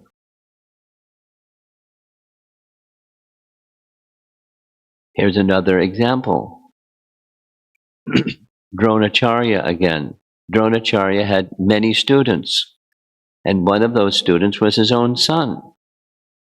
When it came to teaching how the chakra, Sudarshan chakra, Brahmastra, the Brahmastra could be deployed, he taught his son how to release it, but not how to withdraw it. Because his son just wanted to destroy. That was Ashwatthama's spirit, so that's what Dronacharya gave him. In contrast, there's Arjuna. And Arjuna had a different mood of being the humble servant of his guru, his military guru, Dronacharya. So he was taught both how to release and to withdraw it. So being able to withdraw it, he could then offer protection when needed and destruction when needed. Very simple principle. This is an example of the application of the principle. So knowledge received wrongly can become pride. We touched on this. those persons, academia is a classic. And we've all been, most of us have, or if not all of us, have been to a university. And some university professors are humble, and many of them are not so humble. Some of them are really proud. And the one that's really proud, they destroy themselves. And they have knowledge, but it destroys the user and fails to provide to the receiver of that knowledge that which is really beneficial. So beware of pride. Pride is such a thing that even something valuable becomes destroyed by pride. Something auspicious becomes destroyed by pride. It's not just do auspicious thing, become free from pride. Knowledge is not just information. I don't know what this chat GPT thing is, but some of you may know. One devotee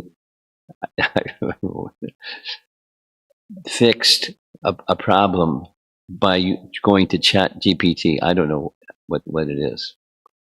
So it's knowledge, but it's not, it's information, but information without this humility, it can be dangerous.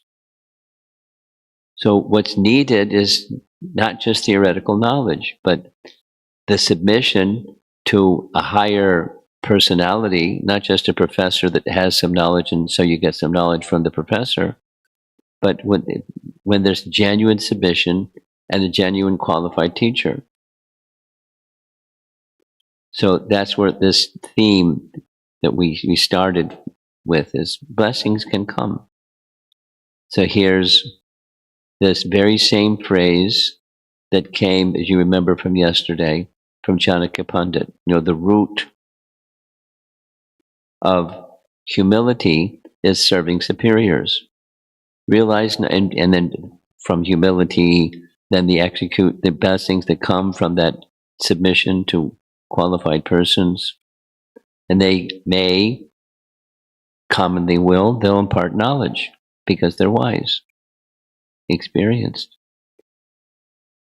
A person conceives or realizes the soul Atma with the help of Vijnana, realized knowledge. So know yourself and know the Supreme. That's Chanakya Pandit's teachings. And one who knows the Supreme conquers the whole world. That's Chanakya Pandit's blessing or his teaching. Nice example. And it's the narration, I don't know if it happened.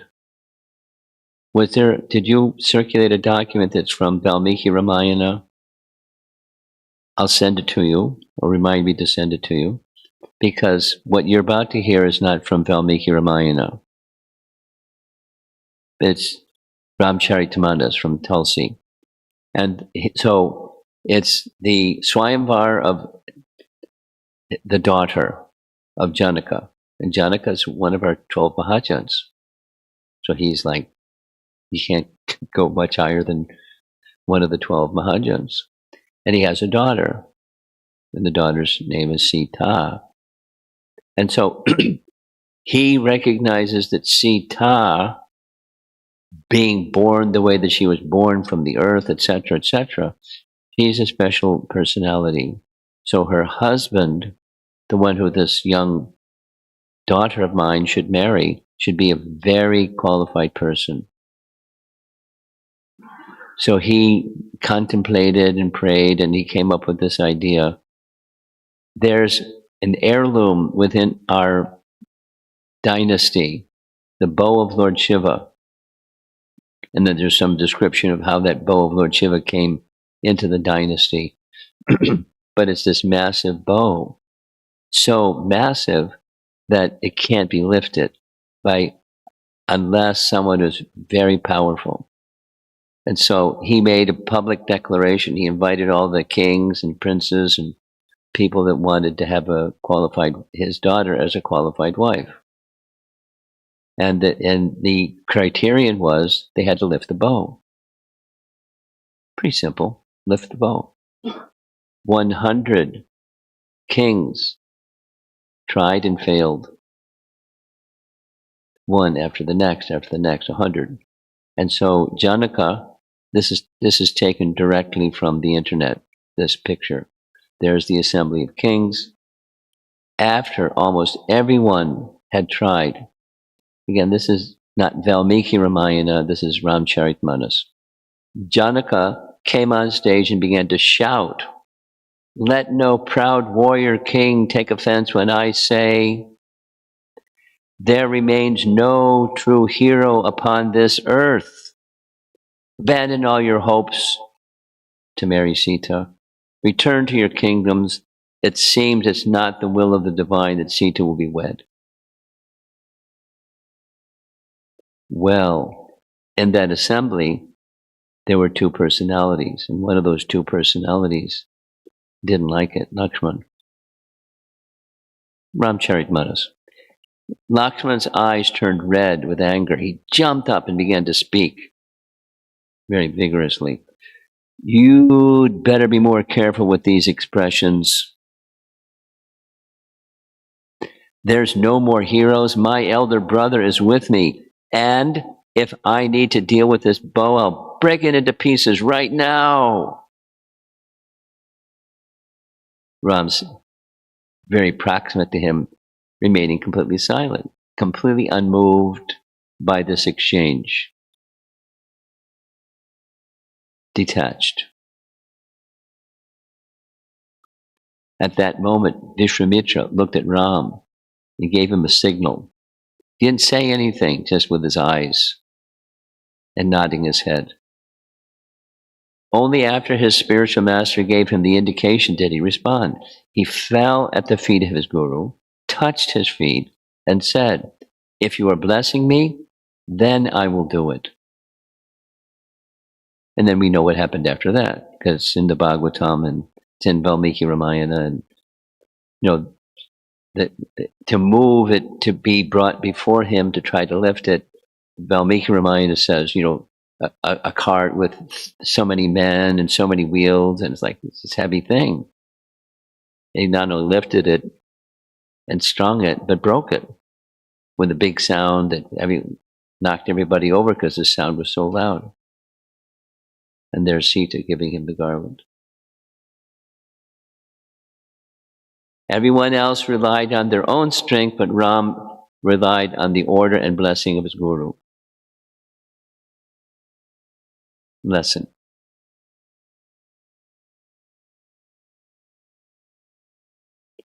So guess what? One of our favorite activities, we're going to have a breakout session.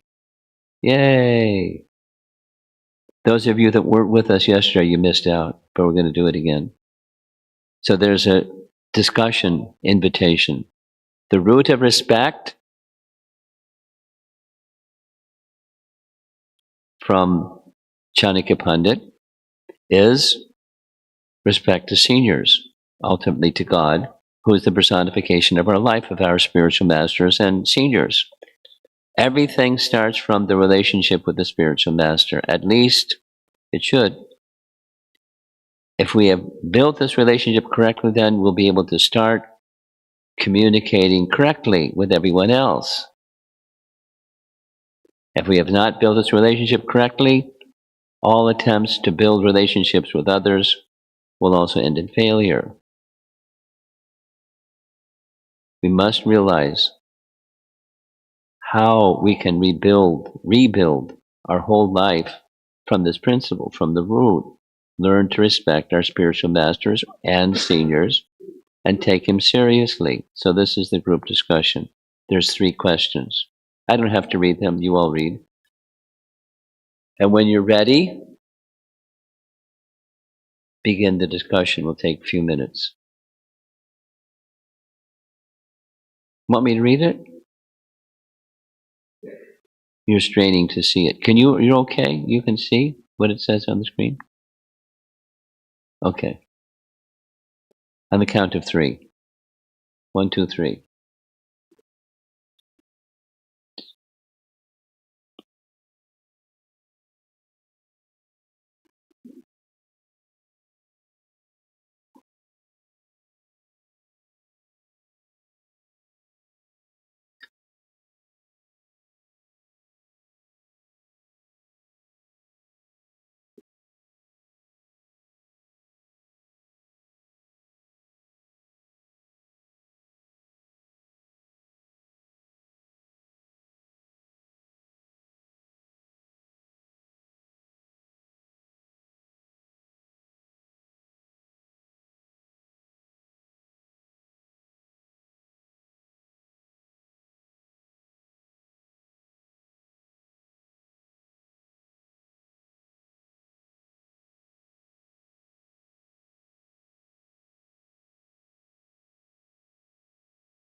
Hare Krishna, Hare Krishna, Krishna Krishna, Hare Hare, Hare Rama, Hare Rama, Rama Rama, Hare Hare.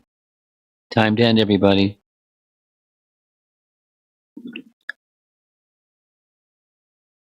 We see on the screen a hard heart, at least an image of a hard heart. And it's lying on a field of mud that's also dried up, mud cakes. And sometimes the heart becomes like that. Without humility, gratitude, and respect, that's what happens. But the heart can soften with humility, gratitude, and respect. That's like the cure. Otherwise, it remained tough. In the hard heart, there will never be sublime feelings or the bhakti feelings, the feelings that we understand should come from bhakti. Therefore, regardless of whatever negative experiences we may have had, we still need to show willingness to offer respect. And then that's a principle. Then what might the respect look like? That's another topic. This is the only way we can bring about transformation of our hearts. This is Bhaktivinoda Thakur, but it's very similar to Chanakya Pandit. The Guru, his teaching is, this is Chaitanya Shikshamrita, that the Guru Tattva principle is embodied in the Guru. You know, it starts from Nityananda or Balaram and down and down and down. Then Guru, not only Diksha Guru, but Shiksha Guru, but then Guru Tattva principle is invested in all these other categories. Our parents, those that nurtured us when we were totally dependent, our teachers, and that later in life, it is the same tree, there's the elders. So Chaitanya Shikshamrita, quote, "A person should follow the instructions of his parents and serve them as much as possible." Now there's qualifications. Supposing the parents are advising something that's sinful, for whatever the reason might be. We don't disrespect, we don't do something sinful.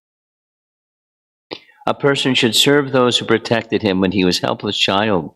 One should also serve those who gave him knowledge, especially spiritual knowledge, and who gave him mantra. That's directly from Chaitanya Shikshamrita. Bhaktivinoda Thakur poses a humorous question. Who's senior? Then he's very explicit. These three, those are bigger than you.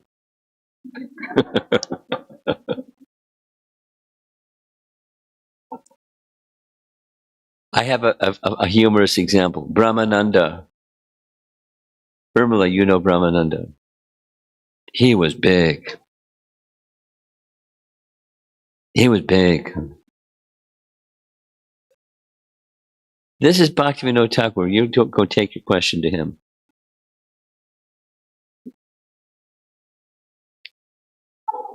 Age, that's more understandable. And knowledge is even more understandable. Wisdom, not just information. A person must respect and serve all of them. Showing in graphics what he writes in Chaitanya Shikshamrita. Then comes this, what if there's defects? A person may be either seen as perfect, placed on a pedestal, or if he makes one small mistake, we immediately trample him in the mud. We demand perfection sometimes. Or we offer rejection, total rejection. We lack the nuance to respect imperfect seniors. You know, an example, supposing somebody has glasses, supposing something, something, something, supposing they're left-handed. I'm left-handed. Some great people that are left-handed. My parent did, it's a joke. My mother tried, and I was like persistent. I was left-handed. So, okay, so be it. And then I had to learn, you receive things with your right hand, you eat with your right hand, don't do things with your left hand. Some things, even you're left-handed. Okay. But I'm left-handed. Sometimes I'm asked to sign, Chaitanya Charitamrita or Bhagavatam. I got my left hand out and people look at me like, and it's hard because the binding of the book is on the left side and it interferes with my writing left hand. And so sometimes the writing is really sloppy. But what can you do when you're left-handed, I guess I could learn to write with my right hand. That's an option. Some persons are ambidextrous. That's a good solution. I have enough things to learn. I don't need just to learn how to sign my name with my right hand because. So here's a little graphic. Supposing parents say, can you go to the store and get some liquor? I don't know what this one's supposed to be. So we don't disrespect, but you don't necessarily comply with something that's sinful.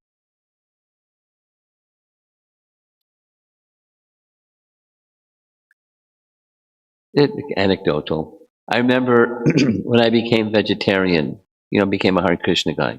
So I was vegetarian. And I came home to visit family. And they were like, vegetarian? Yeah, I'm vegetarian. And you can't use the same pot that you used to cook meat in.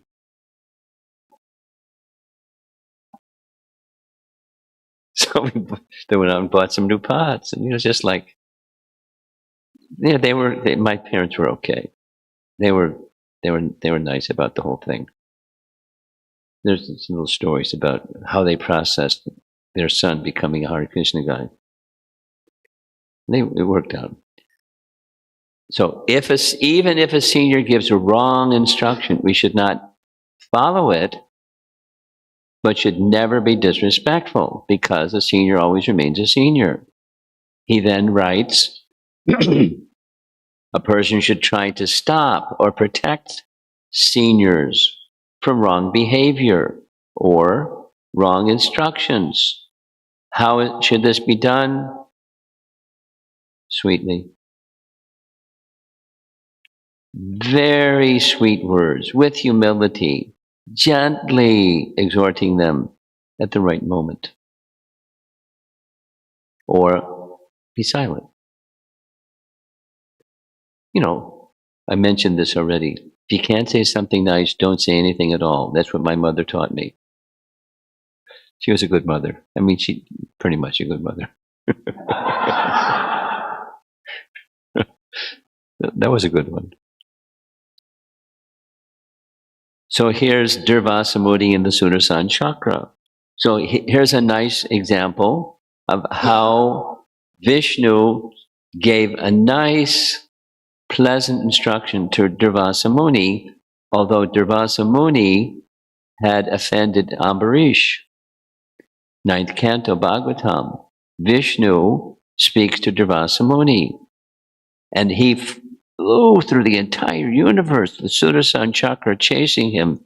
He must have been really fast yogi, because Sudarshan chakra isn't slow. I never figured that one out. But a whole year it took him to get there, but finally he came before Vishnu, and then there's the essence of what he said, and there's the way he said what he said. You've come to the wrong person. If you want to ask forgiveness, go to Ambarish and ask forgiveness from him. But he doesn't say that. He says respectfully, Oh, great Brahmana, oh, great sage, oh, respected person, you are erring by coming to me. That's not exactly his words, but he said it very nicely. Same thing,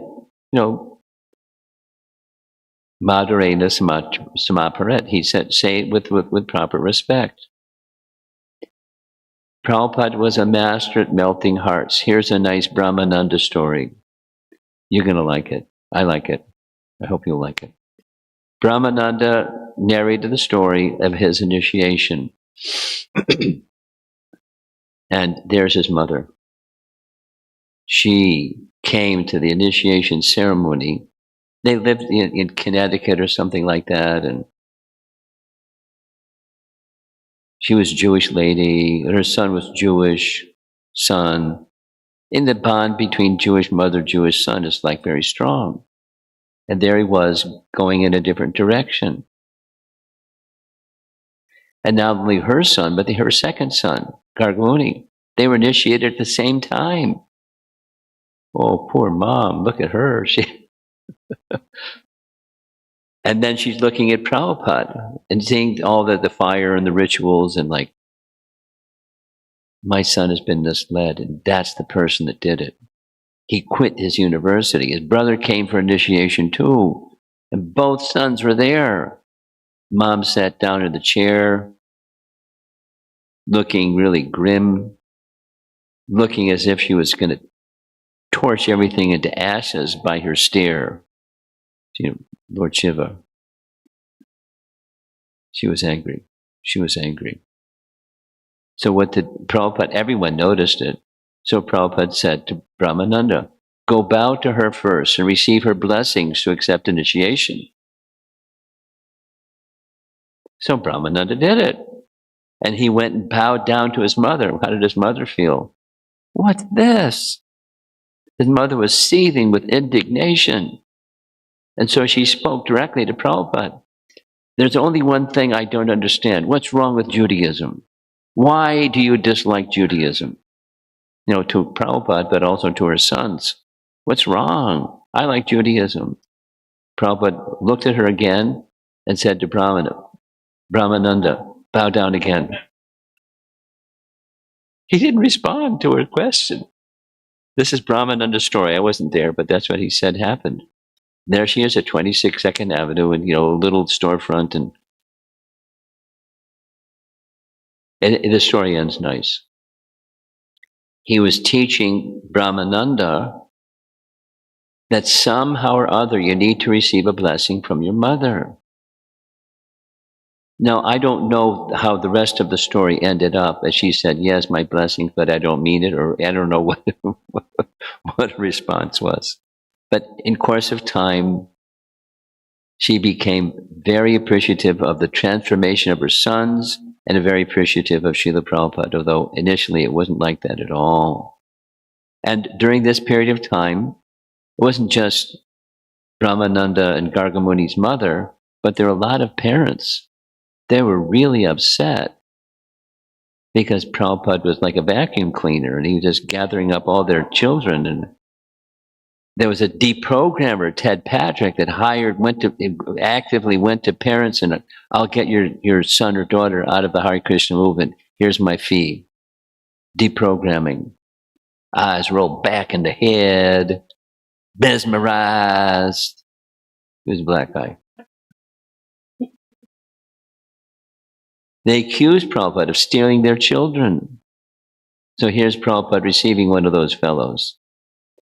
Yet, almost without exception, they left happy. And how? He melted their hearts. Not by philosophy, just by respect. Words of respect. I mean, one of the things he said to Gargamuni's mother, Brahmananda and Gargamuni's mother, was, one can tell the quality of a tree by the fruit that comes from the tree. Your two sons are just wonderful. So therefore I can understand you're wonderful. It wasn't, it wasn't a falsity. It's a true statement. And she understood Prabhupada was appreciating her. So Similar things, different. Prabhupada was expert at what to say at the right time with the right person. By offering them compliments, treating them with genuine respect, and prasadam was nice. He understood the art of relationship. To change the person, you must melt their heart. So here's a little photograph of an example, long story, short. One young lady became a Hare Krishna devotee, and her parents were, "You've stolen my daughter, and she was loyal to me and very affectionate to me, and now she's elsewhere," and rah, rah, rah. So in this case, the daughter, coached by Prabhupada, and so she came to her parents and a changed personality, and by speaking sweetly and respectfully and service mood and honoring, and a changed person. It wasn't like she was a bad young lady before, but she was noticeably transformed and respectful. And the parents later, they started chanting and started practicing. My parents didn't start chanting and practicing, but that's a nice example. Changing hearts is the example. A senior remains a senior for us. This is repeating something that Bhaktivinoda Thakur wrote. By insulting a senior, we insult God within them. We destroy the possibility of true spiritual relationships in our lives. When we show respect for seniors, we can actually change people's hearts. In fact, it's the only way to change people's hearts. Respect is a very powerful tool. I'm going quickly because of time. It's already a few minutes before 9, and I'm going to get the hook anyways. Where's our timekeeper? Where is she? Huh? Amrita Kelly just left. Ha ha ha.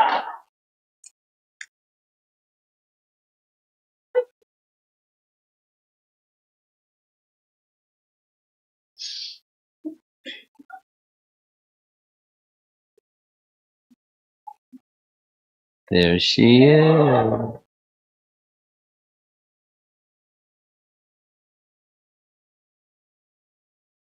You've come to tell me to stop, right? What time do I have to stop? Given there's another class, what time do I tell me? Be honest. What time should I stop? 3 minutes? No.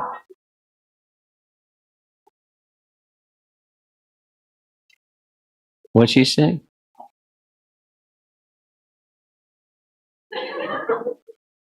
She's okay.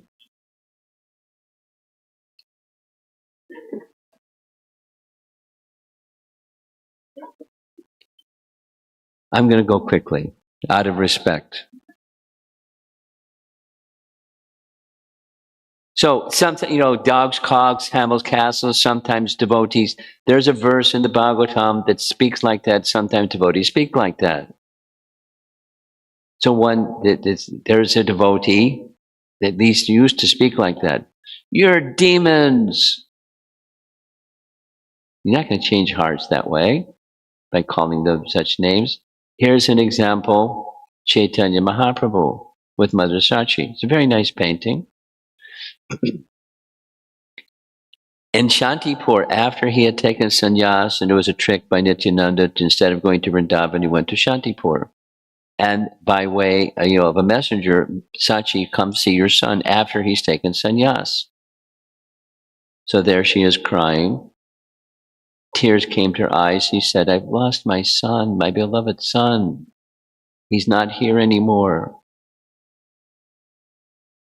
Lord Chaitanya spoke.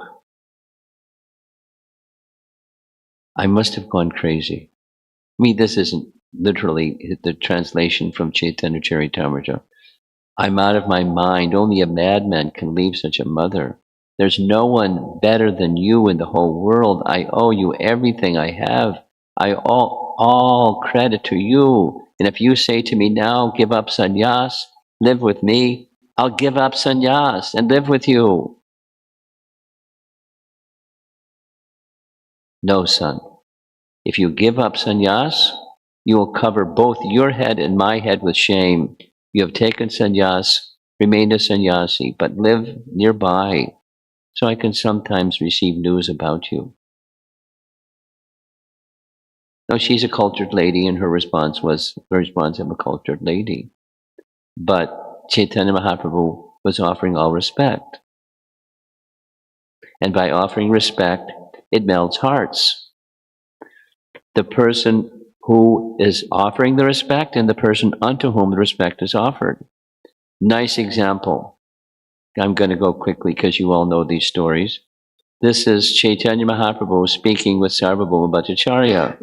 And he very patiently heard Sarvabhauma Bhattacharya go on and on and on and on for 7 days with the explicit intention of Sarvabhauma Bhattacharya to protect his sannyas when he's just 24 years old and very beautiful and very this and that.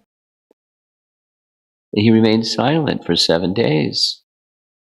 You know the story. He didn't interrupt. He didn't say, "What's this nonsense you're talking? It's gobbledygook." He listened respectfully, despite knowing the philosophy was flawed. He gave the scholar the dignity of being heard. And then, you know what happened. When Sarvabhauma Bhattacharya said, "You don't say anything. I don't know if you're understanding, not understanding." He said, "Oh, I understand Vedanta Sutra, but your explanations are you're clouding the meaning." "Oh, then you say." So he said.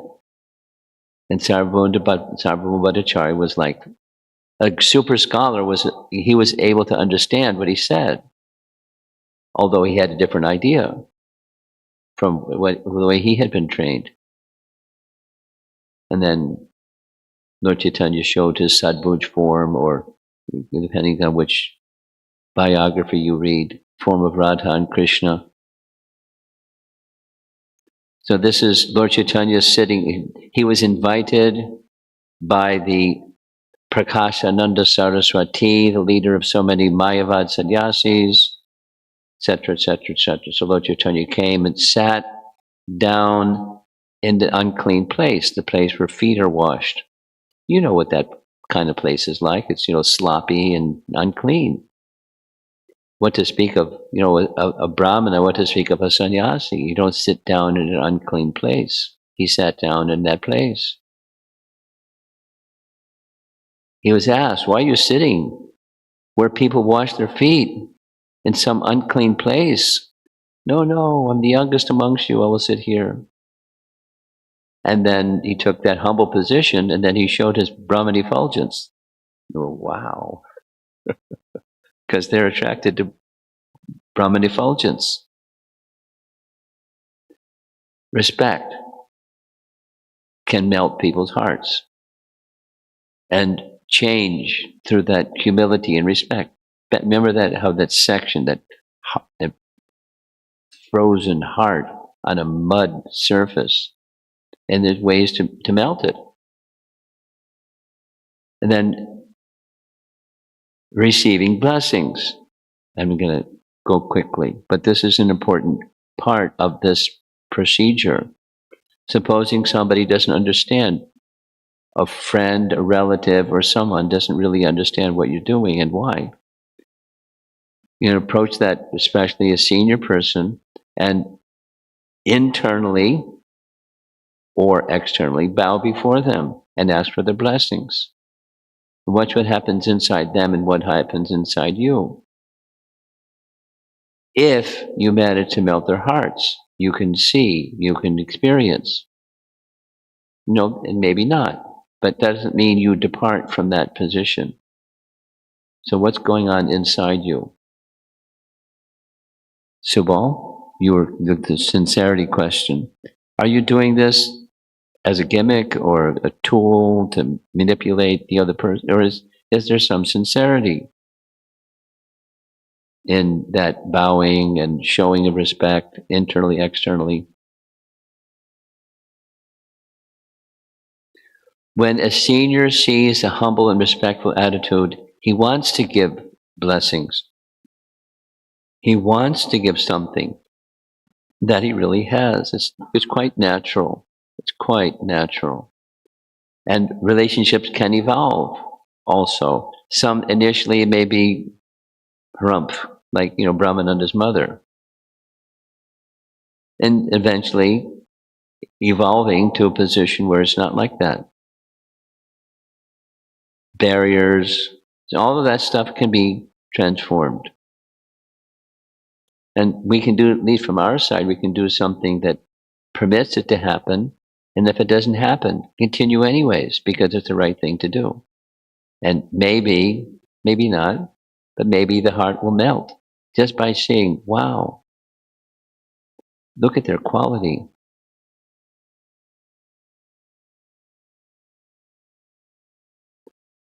Go and melt hearts. It's not a sign of weakness. It's not a sign of manipulation either. It's seeking blessings, and respect melts hearts. It has the power, just like that. This is the antidote for envy, is respect. And it can remove the envy from our heart and perhaps for them. So,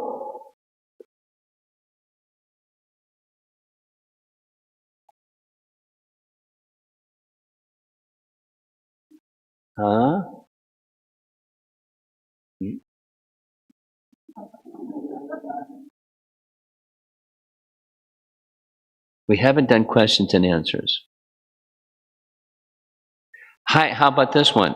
Read what it says on the screen. When you go to have breakfast, you can do this at breakfast. I'll read it. Please share stories or personal experiences, moments when your words or someone else's words transformed another person's attitude, and how respect opened the door for blessings. Breakfast topic. And now, Q&A. Comments or questions? I'm expecting Nandimukhi's hand to go up first, but Subal beat her. Look at that.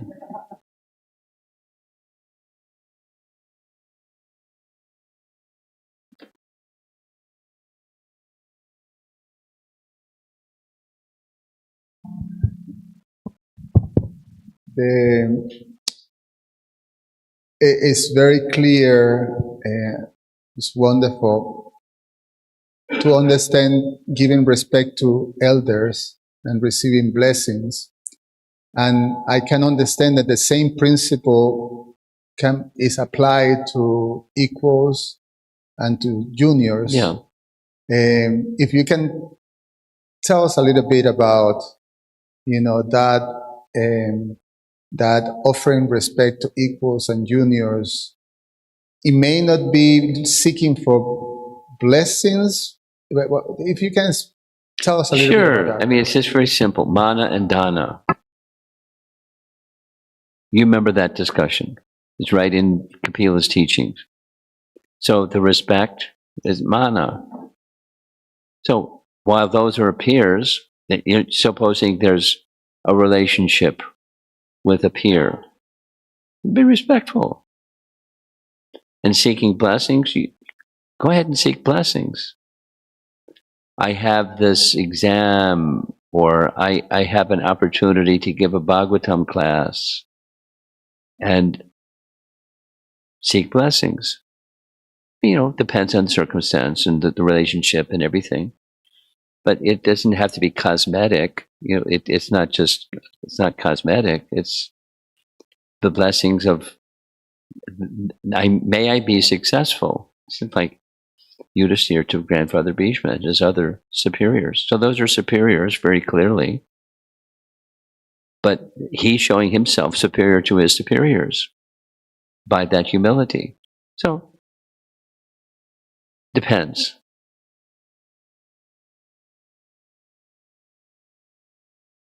But it's not transactional. It's a spiritual relationship.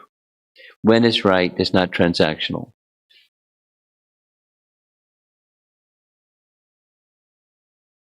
I give in charity because I'll know I'll get back by giving in charity. Abundance will come to me because I give in charity. It's true. But, then comes the sincerity question you were asking yesterday. Is it, calculating, or is it genuine without a material motive? So each of these things have its place depending upon time, place, circumstance, and individual and everything. Then how to understand what's appropriate in this and that and the other circumstance takes intelligence. Where does intelligence come from? It comes from Super Soul and from our teachers. They have wisdom. They can guide us. At least we can seek wisdom from those who are wise, and the blessings to act wisely when we're out on the playground or in life,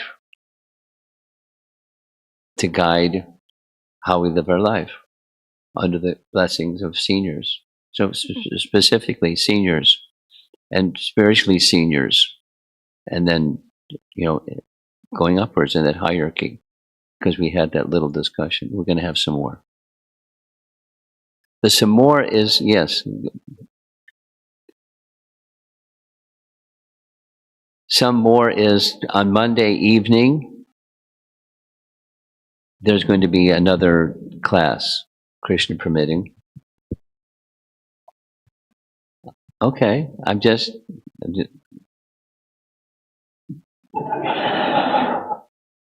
informing others. No, you speak. You got the microphone. Go for it. Hare Krishna, Maharaj. Maharaj, I was a little hesitant to ask this question because I thought it's silly, but I thought the question is silly, but I thought I should ask. Silly question. Okay. Yeah. Maharaj, sometimes we go to our spiritual seniors and we ask them for blessings, and out of humility they say that I'm not qualified. So how do we know that we are getting blessings? You know what to do. It's not a silly question. If you're not qualified, who am I? So they stay up because you take the lower position. But from my experience, you're certainly qualified. And here's experience A, B, and C, and D, and E, and F, and in whatever it is that you have, please offer. You stay in that position and hold them in that, and they can say, if they can decline on the plea of I'm not qualified, it's okay. But you don't deviate from your position. You don't make them uncomfortable, but you hold them in the position that they deserve. And they're going to make some choices as you're making yours. You allow them to make their choices as you're making yours. And if you're not like nagging or persistent or obsessive, but if you genuine, it can melt their heart, and they can then say something. And then if they choose not to, then you respect that also. Now I saw Ganga Narayan's hand up, so I want to give the microphone to Ganga Narayan.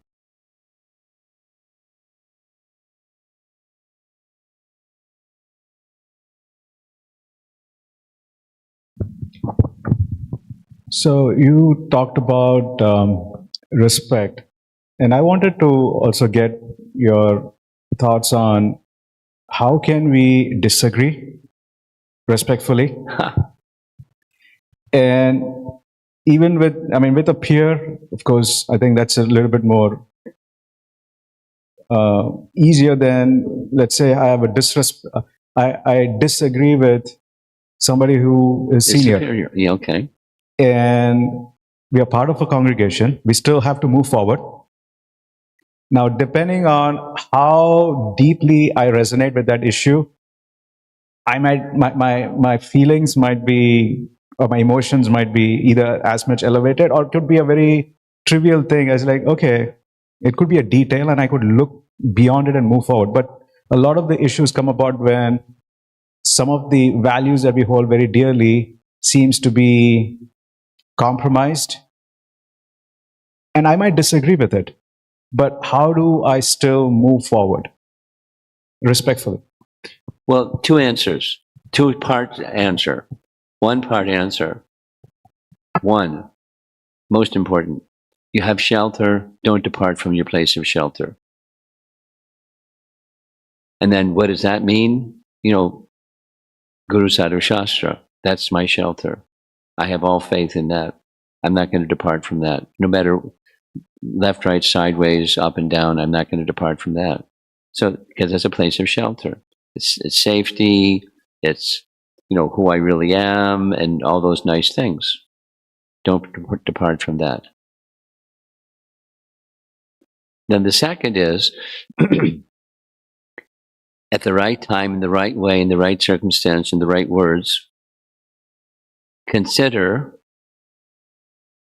what is the appropriate way given this person, this circumstance, etc., etc. Maybe privately, maybe. Is there a way that's appropriate? And until you get a clear idea, having clear shelter of your place of shelter, then you can offer the right time, the right circumstance, the right mood.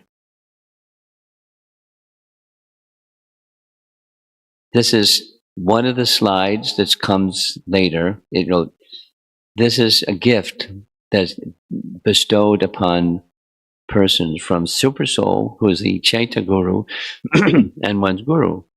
One may get the intelligence, one may not.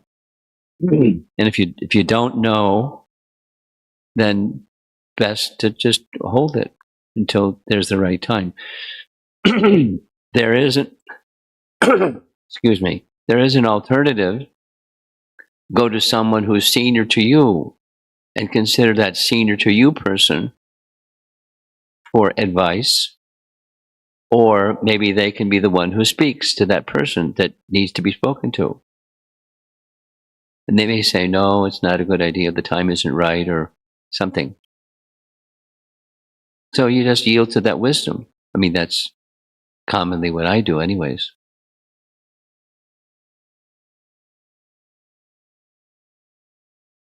You have a short menu of options to look at. And then you pause, reflect, go to the mode of goodness place and your place of shelter, and you consider what's the same brainstorming. Here's some options. I don't have to evaluate, just make the options, eliminate a few that are really obviously less desirable, and you have some left. Then you make a choice. One of those is just continue to wait till the right time comes, the right circumstance. And ultimately Krishna is in control anyways. That's a response to your question. I hope I understood your question correctly. Okay. Nandimukhi. Oh, 1, 2, 3, 4. Okay. Nandimukhi, she's got it. It's 1:15. You're okay. Okay. At some point, she's going to stand up and say, that's it. Go ahead. Thank you, Guru Maharaj.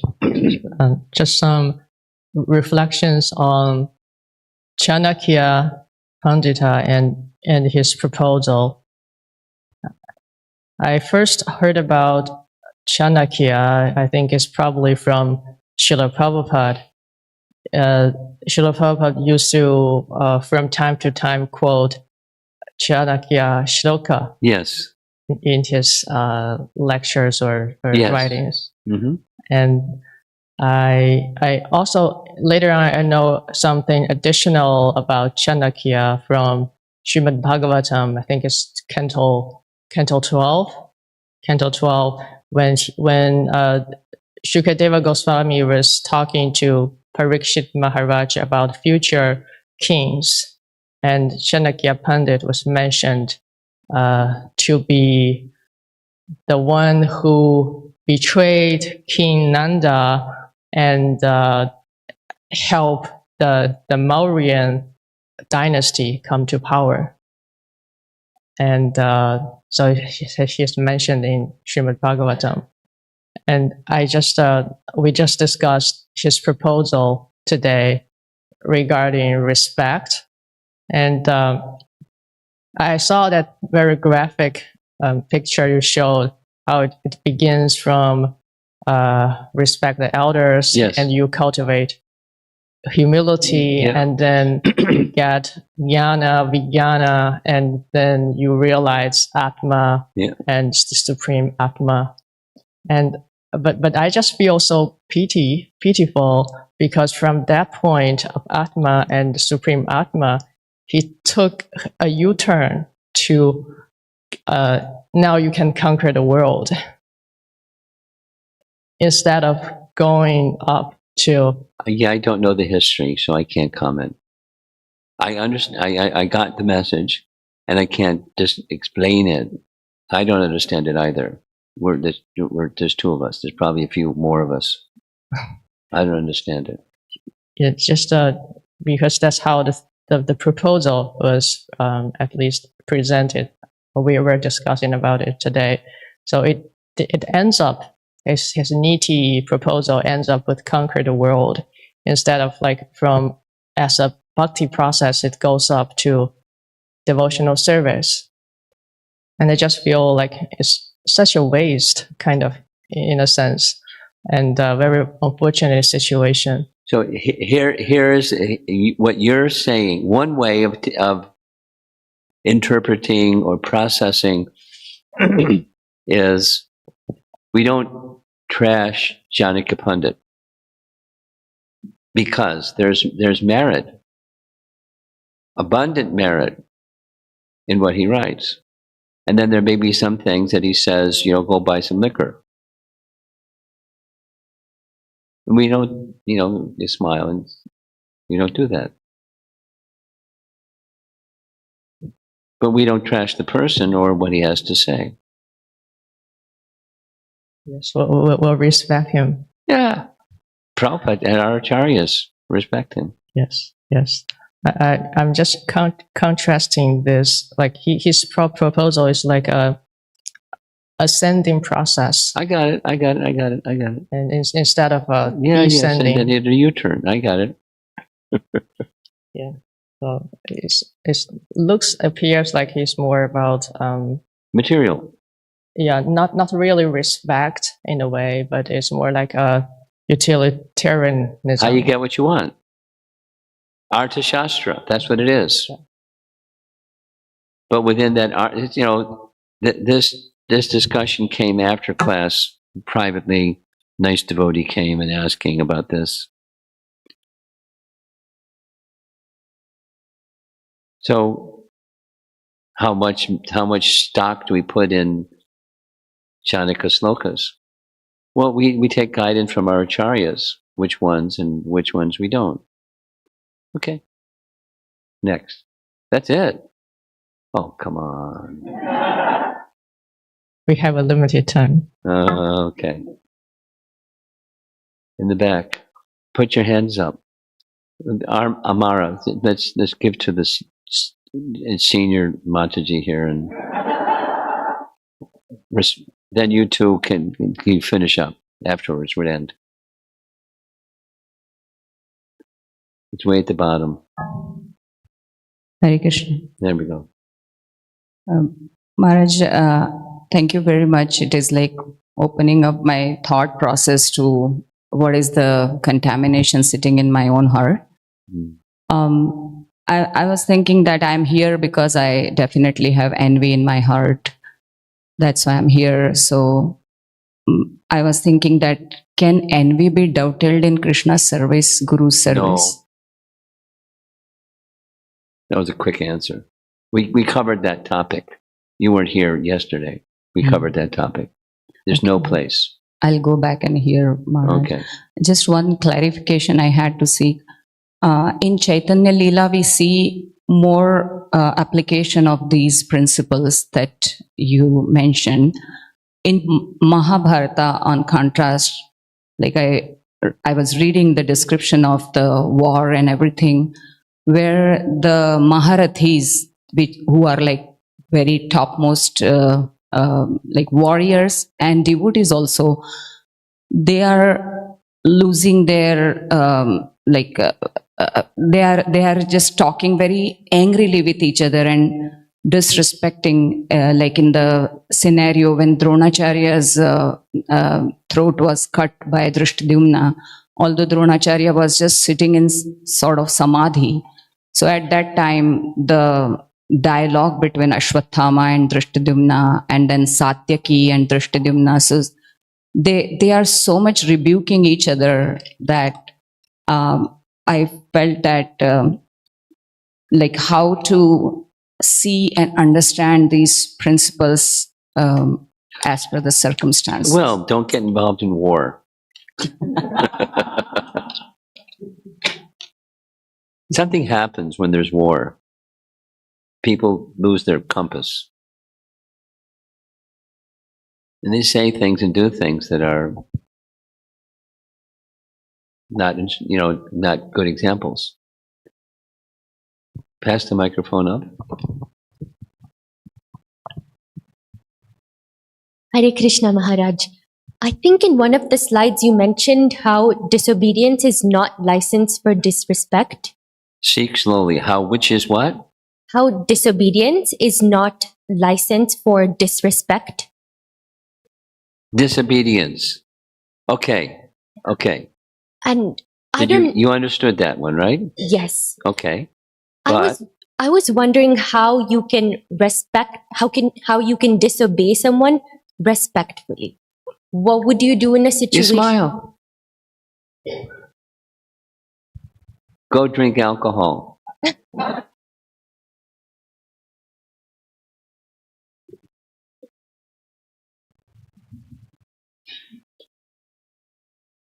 I'm going to express something that Garuda Prabhu shared with me. He calls it the Indian head wobble.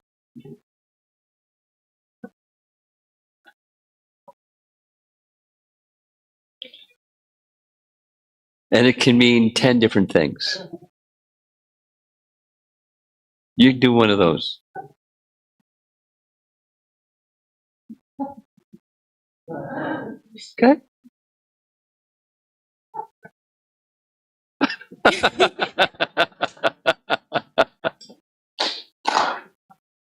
Garuda's really funny, boy. Something further?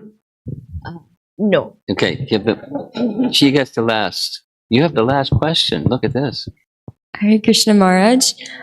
I was wondering from yesterday's and today's class, given the descriptions of the practicality of respect, I noticed that they were very similar to humility. Yes. And like it was saying that I'm not better than the worm in the stool and like descriptions like this. Yes. And I was wondering, so what is the difference between humility and respect? Because we also see that we need both to like melt the heart.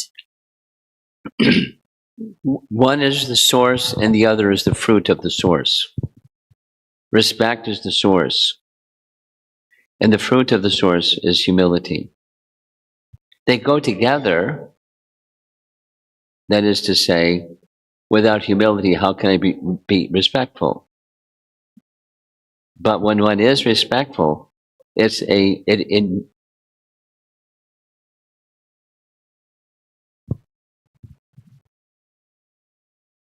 was interesting. When one is respectful, it nourishes humility. So they're close, but they're not the same. Where's Amrita Kelly? I'm just gonna like. Okay, you have some nice announcements. You want the microphone? Thank you so much, Guru Maharaj. I would like to sincerely offer my humble and sincere apologies to you and all the devotees. While I had the right intention to keep the time, I felt it's not appropriate. You asked this question yesterday and I gave you the answer. You did the right thing. You have to do your duty. Thank you. Respectfully. Thank you. Okay. I have two announcements. One is we are seeing how much Her Grace Urmila Mataji and Guru Maharaj is giving all of us. So to support their preaching efforts, if you're all inspired to offer some donation, you could either give directly to Maharaj and Mataji, or you can give it to, you can see me, we can give a collective offering. So that's one. The second is Gopal Hari Prabhu and Devi Murti Mataji. They signed up for the seminar. They wanted to be here and here personally, but Krishna and their little baby girl decided to have her arrival 3 weeks early. Surprise gift of Krishna on Valentine's Day for them. Her name is Subhadra. So they would like to seek blessings of Guru Maharaj and all the devotees, and they're sponsoring lunch prasadam today. Thank you so much, Guru Maharaj. Remember the lunch, the breakfast prasadam assignment, the discussion.